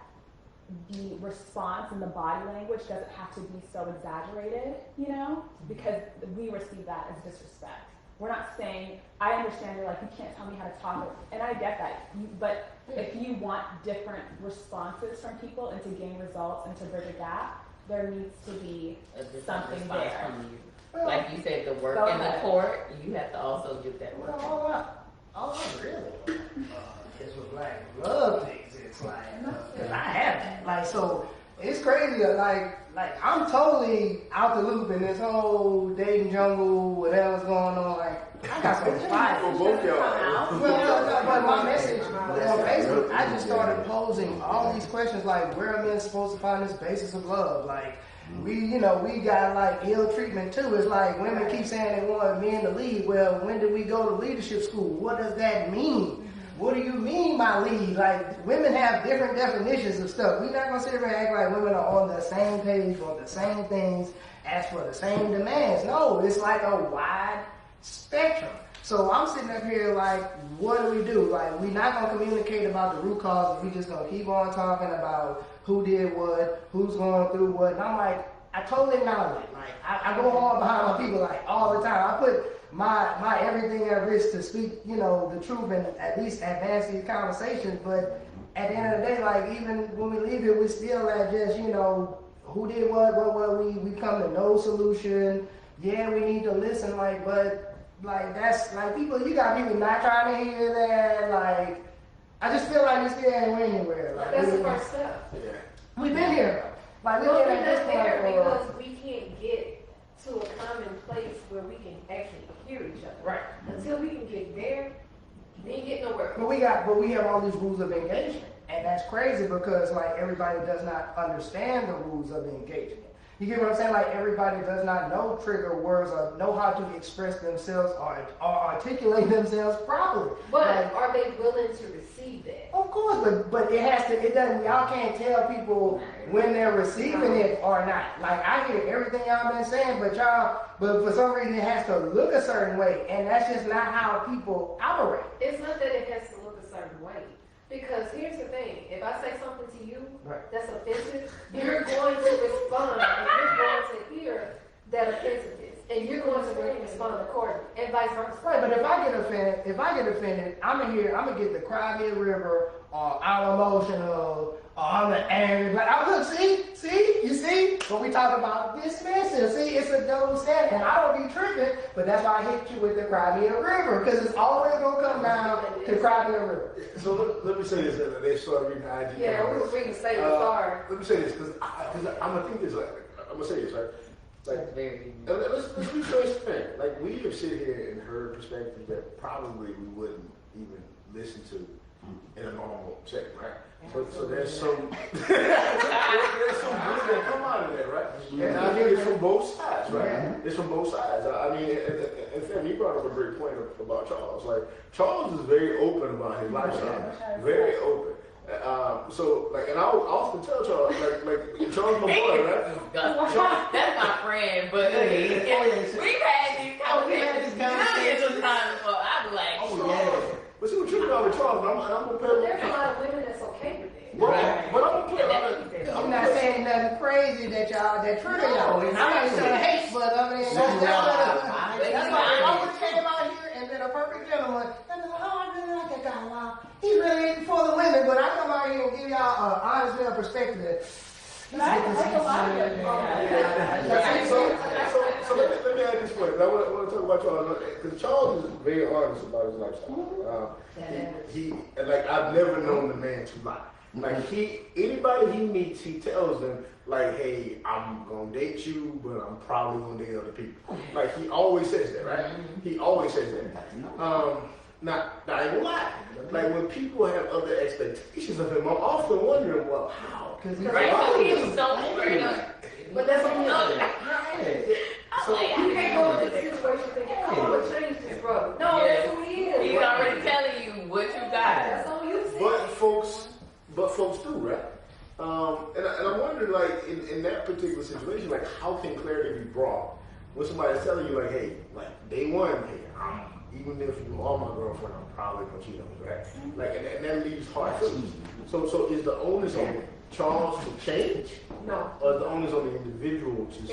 It's on the truth? her to make the decision to walk away if she can't deal with who he is. Free will. Been honest and told her. That's like, what's that comedian's name? He gets to have one side chick a month. Yes, Michael Blackson. He's so open and honest with his girlfriend, who's now his fiance, that when they were dating, he was gonna date multiple women, and she had to be okay with that. And then he said, well, once I get married, I still get to have my one side woman once a month. And she's like, well, as long as I'm your man, like, she accepted that. But you know, for a woman that I think, like, the caliber of women sitting at this table can't bring that to us. And expect.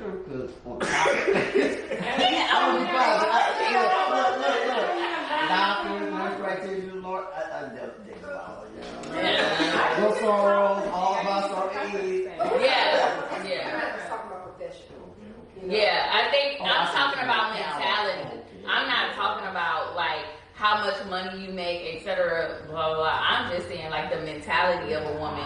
Like, I believe that all the women sitting at this table are strong women. You know what I'm saying? We can say whether yes or no, and this is my standard, and you have to come to here, I'm not going to here, you know, etc. But I believe that women that don't have that voice in them to do that, they will try to settle or lean towards one way or another because they don't have that voice inside of them. But part of it too is some of us believe that the black woman's purpose is to just be supportive and to fix what's wrong or what we perceive as wrong. So what we do is we try to get in there and fix this man because we think that man is broken. Well, that man knows exactly what he wants. Let that man go and be, as long as he's honest. But in a lot of situations, that's not the case. Oh, that's true. Like, I appreciate and that's what's Carlos' causing the honesty. chaos about Even all though this. he's Because exactly. I'm gonna tell you the truth. As honest as I am, Even though you and just told me, I appreciate and as his well as I honesty. do, I know I can do so much more if I lie. If I just lie and say, "Hey, there's nobody else," you know? My phone would be going off. I have a telemarketing company, but I'm just like, I learned at a very young age. If you want the yes, you must accept the no. That's personal and professional. Woman tell you no, this is my standards, take it or leave it. So That's on you, bro. I'm gonna ask you directly. And this is me playing devil's advocate. That's Go ahead. the host. Is that good or bad for the culture that you feel that way? Overall, it's bad. You know what I'm saying? Like for me, it's good. But if there's a million of me, that's not good. I don't think so. I think that I would still consider him a good man, to be honest. I think that we can just be so, like, narrow-minded to feel like we can dictate how somebody wants to live their life. If I met a man who was just like, I'm going to have sex with whoever I want, I'm like, well, that's a good man. Like, he's being honest. He's being honest. I don't think that makes him a bad man. It's his preference. Now you've given her the right to Right. And I actually learned that from a woman because a woman said, look, here's the deal. Yeah, I learned so much game from women. Like, women got deep game. Like, how to lie, cheat, I learned all the game from y'all. And so the thing about it is that they the best. Men secondary when it comes to that stuff. Primary women secondary on that. So y'all just said here, Ray Charles a good man. Yeah. So they got somebody on live right now. Let me just say this. And then, He's a very good person. the thing is, a woman said, look, here's the deal. You know, she was like, this ain't gonna work with me and you. But she said, one thing I appreciate, you said you gave me the choice. She said, let me tell you, women, hey. You said, you ever wonder why women throw grits and do all type of stuff to evil men? He says, because in their A mind, you could have just told me the truth. And I would have gave you a choice to say, nah, I'm not going to do this. And you know what? We do it this way. Well, I'm going to do my thing, you do your thing. Just don't lie. Exactly. And that's what cracks women up. It's like, you could have told me the truth. I didn't cuss you out. I'll say, that's right. So the last leg of this, Right. the last leg of this, and that's why I call on Charles, I want to get people's perspective on this.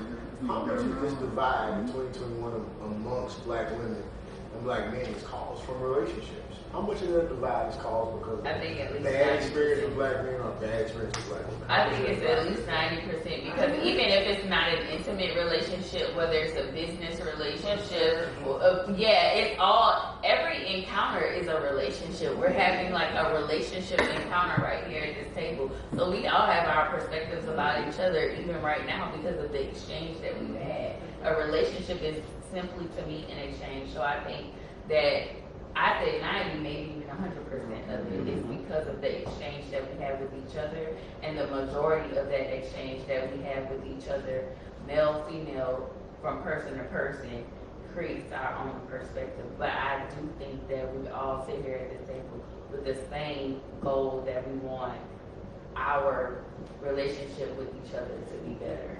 So I'm going on there. Same question, sir. I'm going on there. I mean, there's not much to say behind what she just said. That is the goal. I think, like you said, 90%, if not higher, is relationship based.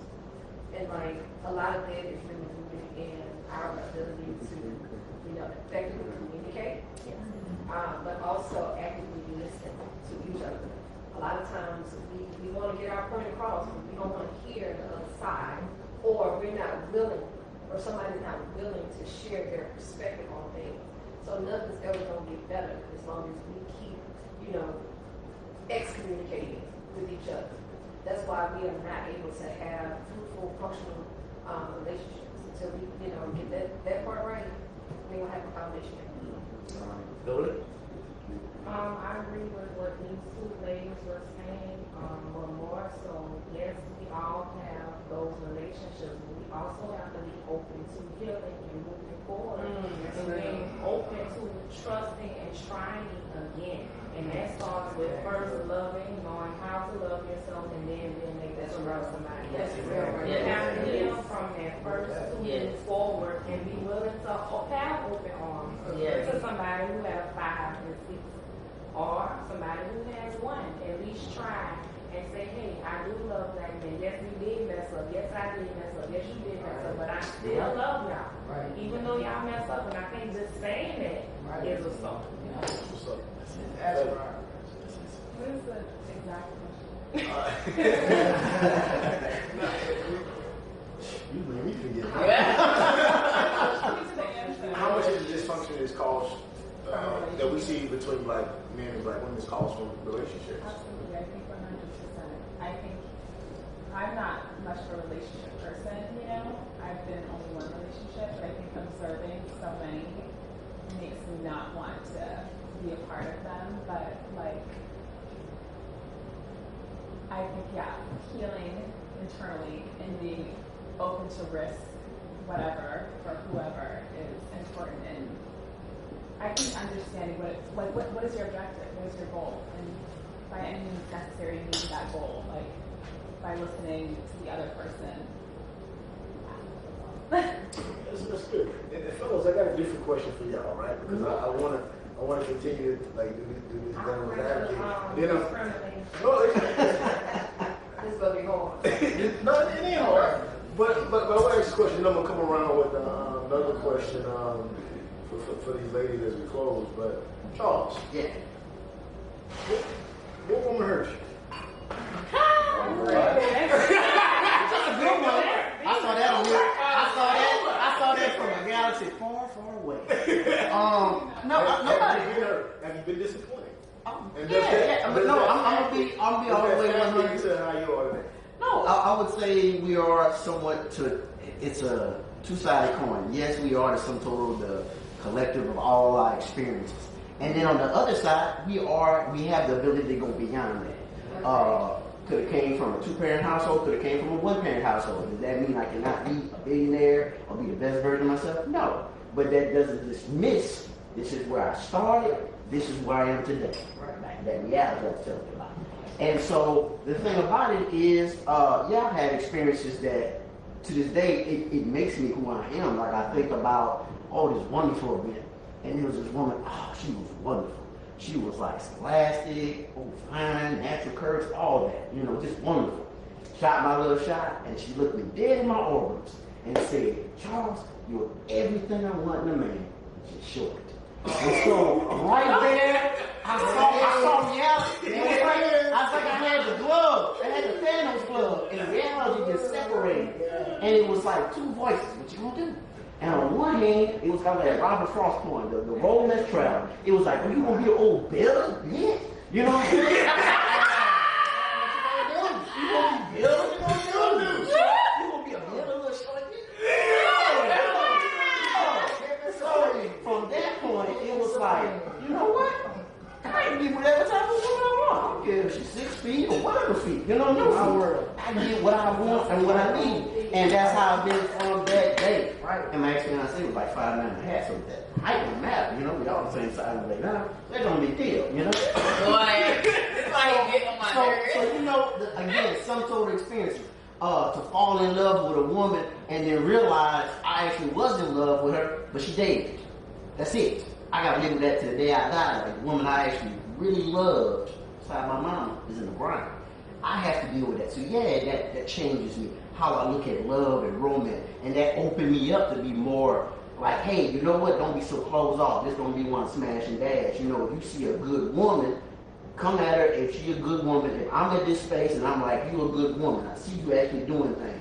You actually a good woman. I can recognize and talk, personally, professionally, what type of individual you are to a great extent. Not 100%, but just off the talking to somebody, between energy and looking at somebody, I get about 87% off the bat. And so if I know you're a good woman and I ain't up to no good, well, I'm gonna come at you with ill intention. I'm just gonna smack you. You're a good sister. Let you be. We be cool. Sounds like a good man. Oh, I am.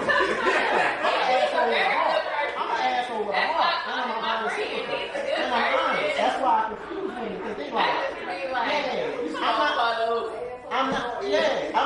I'm not a wolf and she's throwing her. Right. Wolf. Right. Wolf. You know what I'm saying? Like, yeah, it's me, baby. You know what I'm saying? I'm the wolf. You see me. So, I don't never know no person get to go to a wolf. Hey, that's a nice wolf. Okay, I'm gonna bite your ass.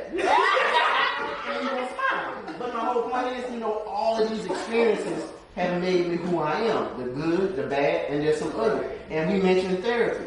I think that's something that's good for all men because we go through all different experiences. Yes, it's a case-by-case basis. Men need to become more holistic. Men need to start to have these conversations. Black men and black women, if we want to rise together and go to the next heights, like we know, and hey, that's what we're going to need to do. So, Charlie, let me get this. First, let me ask you, how many times you shared that story about your fiance and dad? Oh, shit. I never knew. I think maybe with you and maybe 2 or 3. Yeah, I hold certain things in because that's not something I'm going to Have you ever shared it in the public setting? No. So, Yeah. so like it's cool to see you bringing that up because you're a black man with some trauma there that has shaped some of your thoughts. Yeah, I'm not going to be dismissed. So I get that. Live. I ain't gonna ask you that question because your wife might be watching. I don't want to anybody else. But man, you're in love and you're in shit. Like I ain't even got some of this stuff to worry about. Like what drives that? Shoot, compromise, communication has been a roller coaster. You know what I'm saying? Like, I don't know what people expect. Like, nobody want to roll the dice, everybody want a short thing. I'm like, what were you living in? Like it's ups and downs. Like, we been at each other's neck. I moved out, she moved out. Like, it ain't even been like whatever. But when you decide to commit to an idea that you're gonna make it, You're gonna make it. you start everything. That's why I keep telling you, submission is like on both sides. Like I stopped saying the trigger word. I know where it's trigger. Like I made a conscious attempt to not say the things that I know was gonna set off World War III. You know what I'm saying? But what was amazing was seeing her do the same thing. And like I said, it's a two-way street. That's why I keep saying everybody talking about who did what. It's like, well, when we gonna get back and get to the love? Like all the blame is.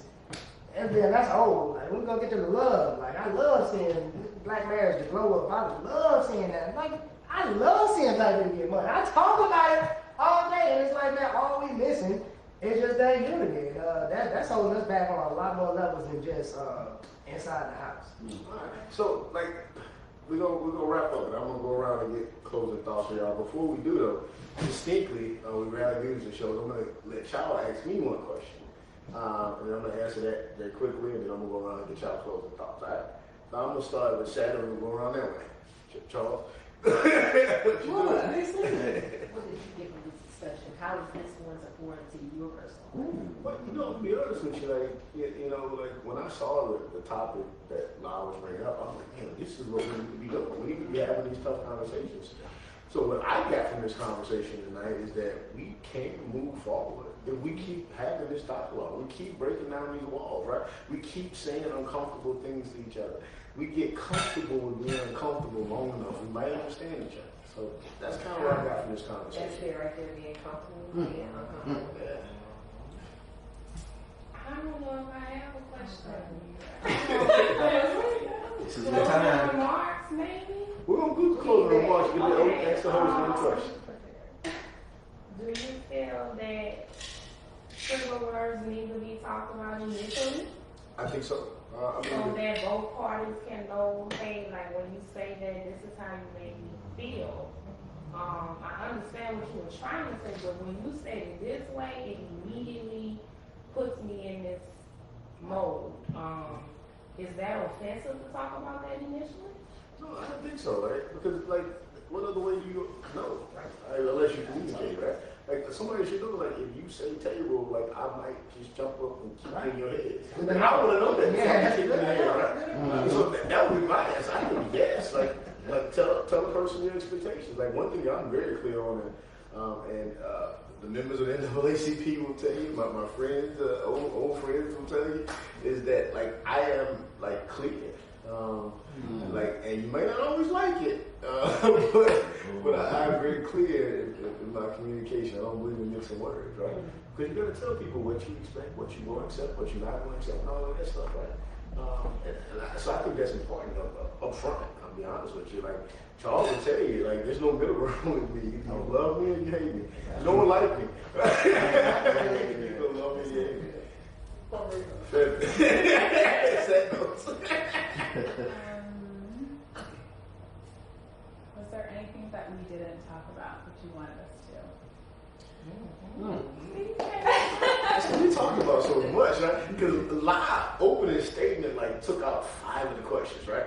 But no, I really thought we hit it. I'll be honest with you. Only thing I'll agree with Lyle, I wish we had got to more solutions, but I felt like we got to some, right? So yeah, I thought it was a good conversation. Charles, I'm afraid. Nah, I'm gonna keep it simple. Anybody listening that say, hey, you know what? I might be that individual, that problematic person, you know what I'm saying? That, you know what, I don't say the right thing, and I mean well, or I don't know what the hell's going on. If you could give them a little spot-on piece of advice, man or woman, we have a little, equity over here. What advice would you give them to say, hey, this is, besides something like this is something you need to think of or dwell on? What would you say? Humble yourself. I agree. Like know that you can be wrong. I agree. I mean, I think that's what most of the time we make mistakes is that we think that we can't be wrong. No, I agree. And then we can't learn, right? Yeah. Even like with some of the career accomplishments I've had, I still seek out people that I think are better than me and stuff and try to learn from. And that you have to have some humility in there, right? And you have to be willing to admit that I might have been the problem. And there's some people that might tell you, oh, he was the problem, right? And I probably was the problem. But until you admit that, there's no correction. So I think you got to be willing to admit that you might have been an issue.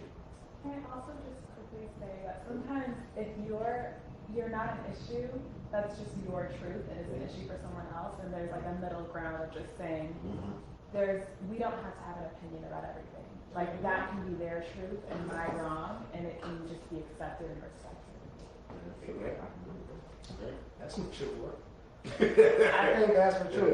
Yeah, but I don't give people like that type of credit. So people not too mature. Is it on me? Man,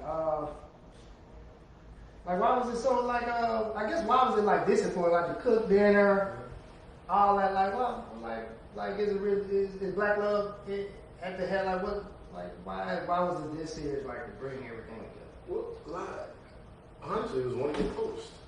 It was one of your posts that kind of, because you talked about the black family unit, right? One of your posts.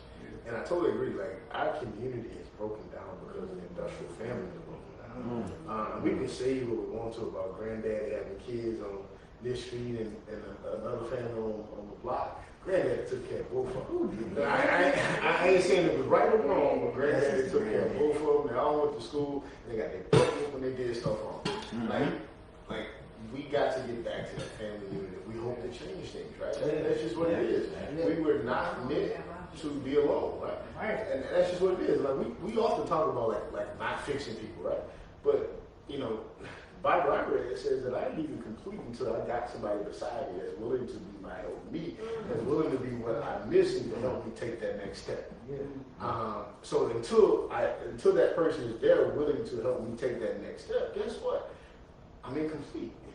I'm not the best Eugene that Eugene can be, or the best Lott could be, the best Charles that Charles can be, or whatever. Like you need your rhyme, right? You need your rhyme. So like in the black family, the black culture, the black community needs two people to raise their kids in order to push forward. That other stuff that we were taught, It wasn't taught about us. Right. Let's just keep it real for a second. It was not taught about us. So we need that unit, right? Yeah. And I'm one of those ones, I don't really care if you're married, black, oh, as long as you marry somebody, right? Like, you should want to do that. You should want to build wealth. Statistically, that's the only way you're going to build wealth, especially if you come from a bunch of broke-ass folks, right? So that's just what it is. That's just what it is statistically. Google it. So until we understand that, we're going to continually end up in the positions that we're in, right? We're going to continually see our young men on the corner shooting each other, right? We're going to continue to see teenage pregnancy at a higher rate than most industrialized countries. Like, until we change that family unit. And I ain't telling y'all to run out there and get married. I'm just telling y'all to learn from some of my mistakes. We got to do better in that front. And until we do, we're going to always have the issues that we have. So what are 3 things that you see women and men can both change other than having a conversation to actively go about pursuing and sustaining black love? So, I enjoyed her conversation with Lila, man. I enjoyed a lot of that because, like, you could tell that they did not agree, but they both were willing to listen. Like, and that's going to be the first battle is that we listen to each other, right? So I don't think number 1 is listen. Number 2, we gotta just come to grips with sometimes the shit we be saying be bullshit. Like, we gotta be okay with that. But I'm one of the persons who doesn't talk some bullshit. I gotta understand that there will be some bullshit, right? We gotta be okay with that.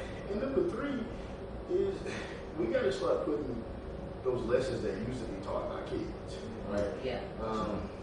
And I'm just gonna say this, like young men, they need to understand why they need to open the door. Like my son now, if he tries to walk in the door before his sister, I grab the back of his shirt and I pull him back because he needs to understand why that's important, right? And all of that, like we gotta understand, like with these lessons, like our grandparents did so much more with less. Let's think about it for a second. I saw a picture of my grandparents the other day. And it's a picture I always keep around because it provides inspiration. And I share with you, most of y'all know, but I lost my sister like a year ago. I lost my brother, a little brother, like a month ago. I lost my aunt like 2 weeks ago, right? In the midst of everything else y'all been seeing in the news, right?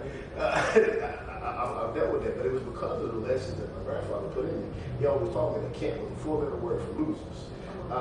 And I teach my sons the same thing, right? So in teaching them the same thing, now I'm carrying down those old school lessons that was taught to me and just continue to perpetuate it. And too many of us are losing that. And we got to make sure that not only we understand it, but everybody in the family understands those lessons. And sometimes we just don't do a good job of that. Yeah. But it's passing down some of the old school lessons. This picture that I saw of my grandparents, they were standing in front of their home that they had just bought, right? Black and white photo. And they had just bought a home, and neither one of them had more than a middle school education. And I think about how long it takes us to buy homes with all of our advanced degrees, right? And I know inflation is a beast, right? And the dollar ain't always the same dollar, but you think about what they got done in the time that they got it done. And like you think about my grandmother, my grandfather, who were business owners during the time where they're black business owners because you got you shot. But he walked with an ice pick and a handgun all the time to protect the interest, right? And I know there's some things that he did that I'm not strong enough to do. And it's like, how do we get to that point where we use the abundance of resources that we have to do more than what our grandparents did? I don't think we're living up to that. I'm just going to be honest with you. I don't think we're living up to that. Because I don't even know that. Closing thoughts. Start with sad, minute or less. Can I pass? Because I was always the conversation. Hey, yeah. My closing thoughts are I just want to encourage everybody to just say I love you. Be willing to try to love one another. Be willing to communicate and talk to one another, whether it's something you like or something you don't like. Stop being so defensive. Stop thinking somebody's trying to control you or own you. You own yourself. And just learn how to be a unit. I also want to say that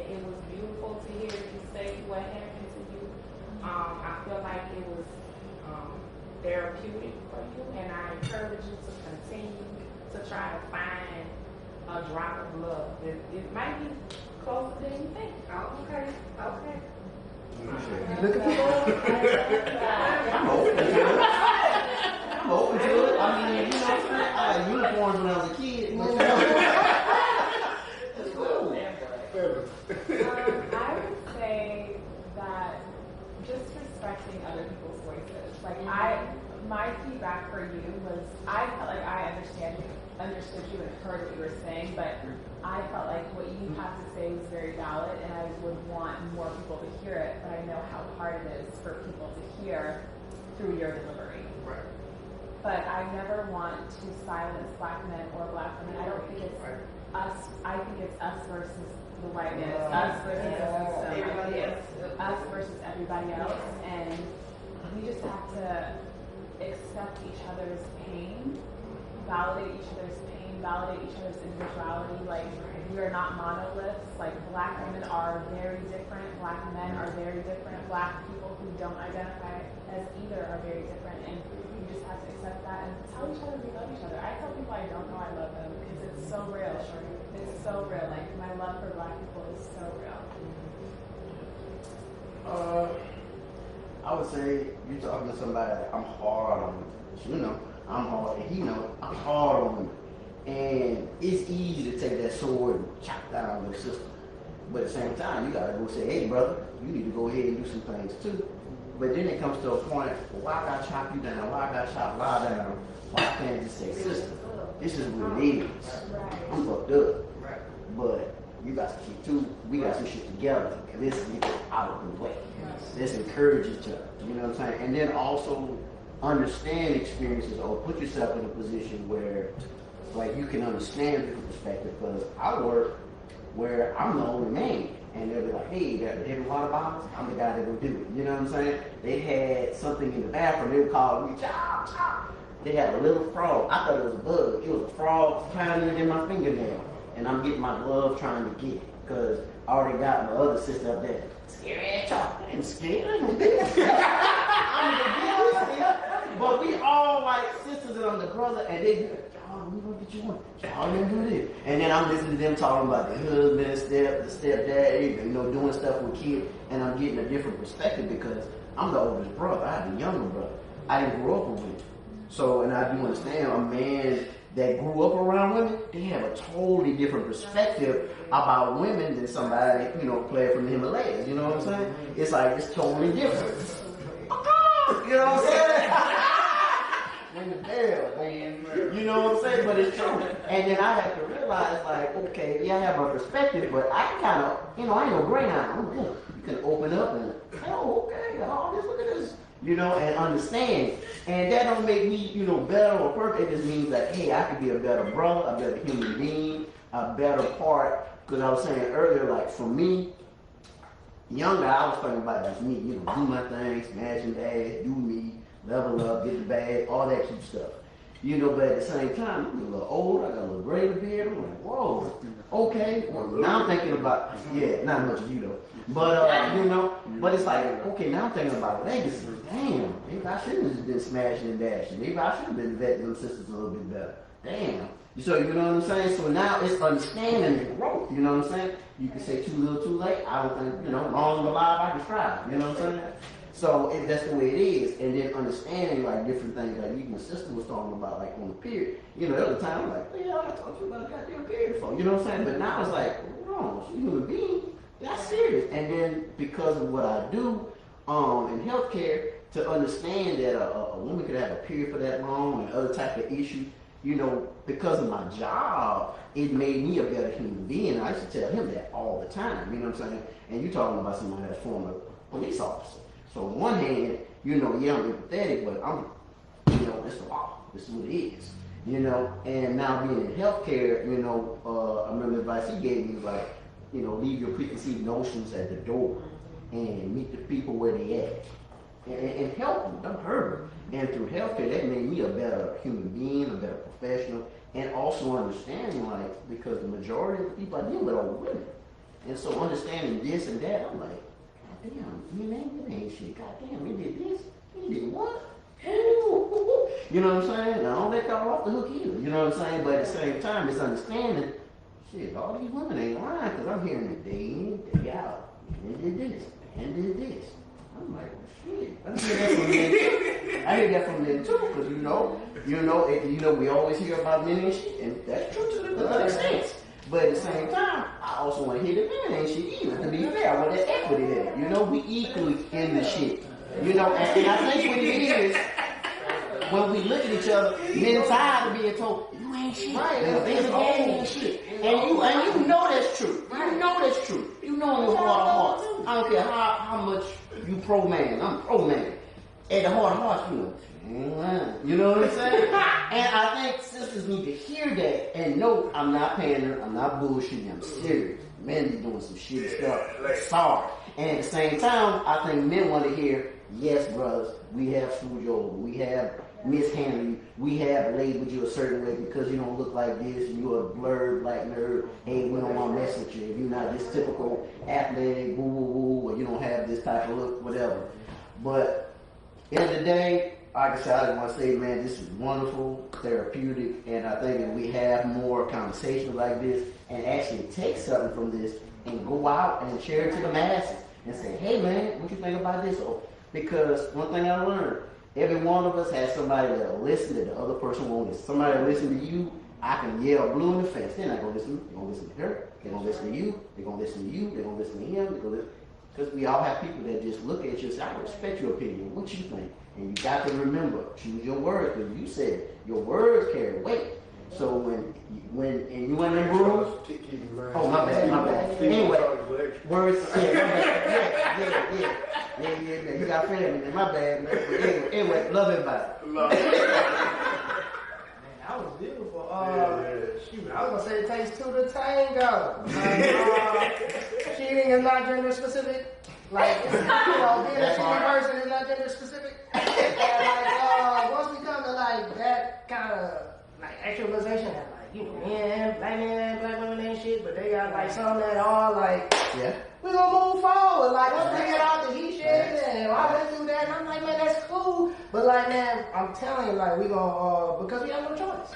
That's why I really keep that. I'm gonna keep it short. When the Kevin Samuels petition came out, I was like, that's wild. I said, that ain't too far. You want to take my pass?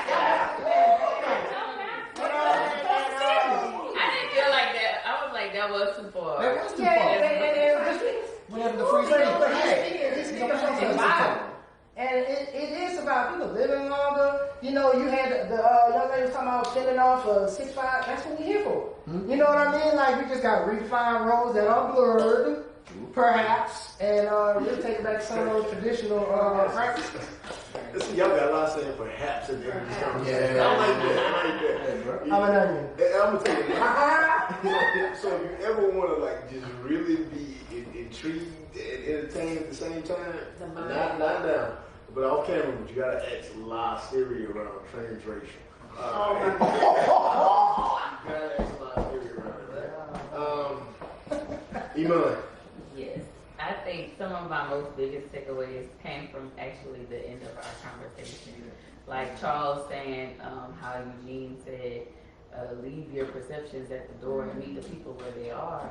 I think that's what we need to do as a community. I speak about that all the time, not just in the realm of healthcare, because of course if you have a healthcare provider that may not be the same race as you and they look at you for who you are to their eyes and their perception of you, and they're not looking at the fact that maybe you didn't have a mom and dad that didn't know how to read, or that didn't push school, that didn't push education, etc. So they're not looking at your background, whereas somebody else that is the same race can break all of that down and meet you where you are. Or even some people that are the same race cannot meet you at where you are when it's in healthcare. But in everyday life, you have to meet people where they are. So if I'm seeing my black sister or my black brother, I need to meet you where you are, whatever childhood traumas you're experiencing, whatever adult traumas, because trauma doesn't stop just when you're a child. Trauma also occurs as you're an adult. So whatever level that you are, we need to meet you there. And also, it was something somebody else had said about just I know you said about listening, learning to listen to one another, just learning to say I love you, which is also meeting a person where they are, because so many people don't hear I love you on a day-to-day basis. I know my grandmother, she tells me before she had dementia, and even now still, it's funny, I think she recognizes me by my hug for her, because she does not have much memory. She thinks my dad, who was her son, is her boyfriend sometimes, because he's always coming to see her and he gives her a hug and a kiss. And so, before she was deep into dementia, she used to say, your hug, your embrace. So many people don't get that hug and that embrace because of whatever they may look like, smell like, etc. So I think it all boils down to meeting a person where they are and leaving our perceptions at the door. Because a person can look to be one way, but they can actually be another. Just like we don't know, our women want to be soft, we want to be held, we want to be touched and filled and all of those things. Just like our men want to feel special, they want to feel loved. They don't want to be hard all the time. Sometimes they want to be the little spoon and not the big spoon. So I think that those are my takeaways. I do want to say one thing. Kudos to y'all. I mean, brothers. Y'all held it down. Y'all held it down. I really want to, Appreciate y'all y'all. same thing, sisters. We can't unite it.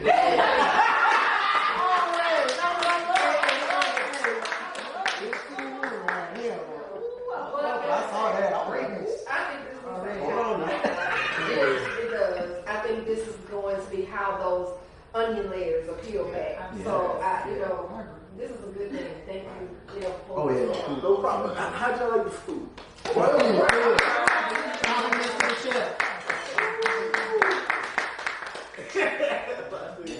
So, I'm committed to actually doing a dinner convo at least once a month. Not always just topic, we'll do some different topics, but we're definitely going to roll this back around. And I think this went well, so we're definitely going to commit to doing this once a month. I'm ready for some of y'all to come back, so y'all be ready. Y'all have fun. So we had a blast every night. I know it's after 9, and some of y'all got to go, and Steve got to get home. Yeah. He got this stuff to pack up. So we want to thank y'all for being here with us tonight. Sad, appreciate you as always, Hillary. It was a pleasure. It was impromptu, but you held it down. She was concerned she wasn't going to do a good job. She was amazing. Charles. Got Charles is a hero tonight. Charles is a hero. Player. My friend saw your picture and she goes, oh, he looks like he's going to be a menace. You know what I'm saying? They see me coming. Brother, always respect. Always good to sit with you and dialogue, brother. And Iman, we family. We family. You know I love you. I'm going to be on the air with your daddy on Sunday, and he's going to cuss.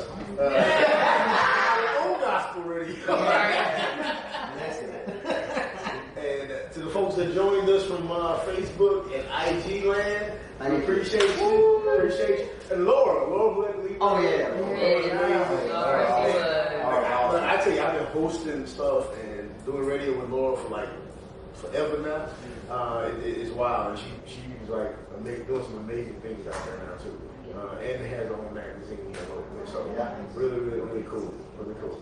But that's it. Y'all can go ahead and log us out. All right, IG.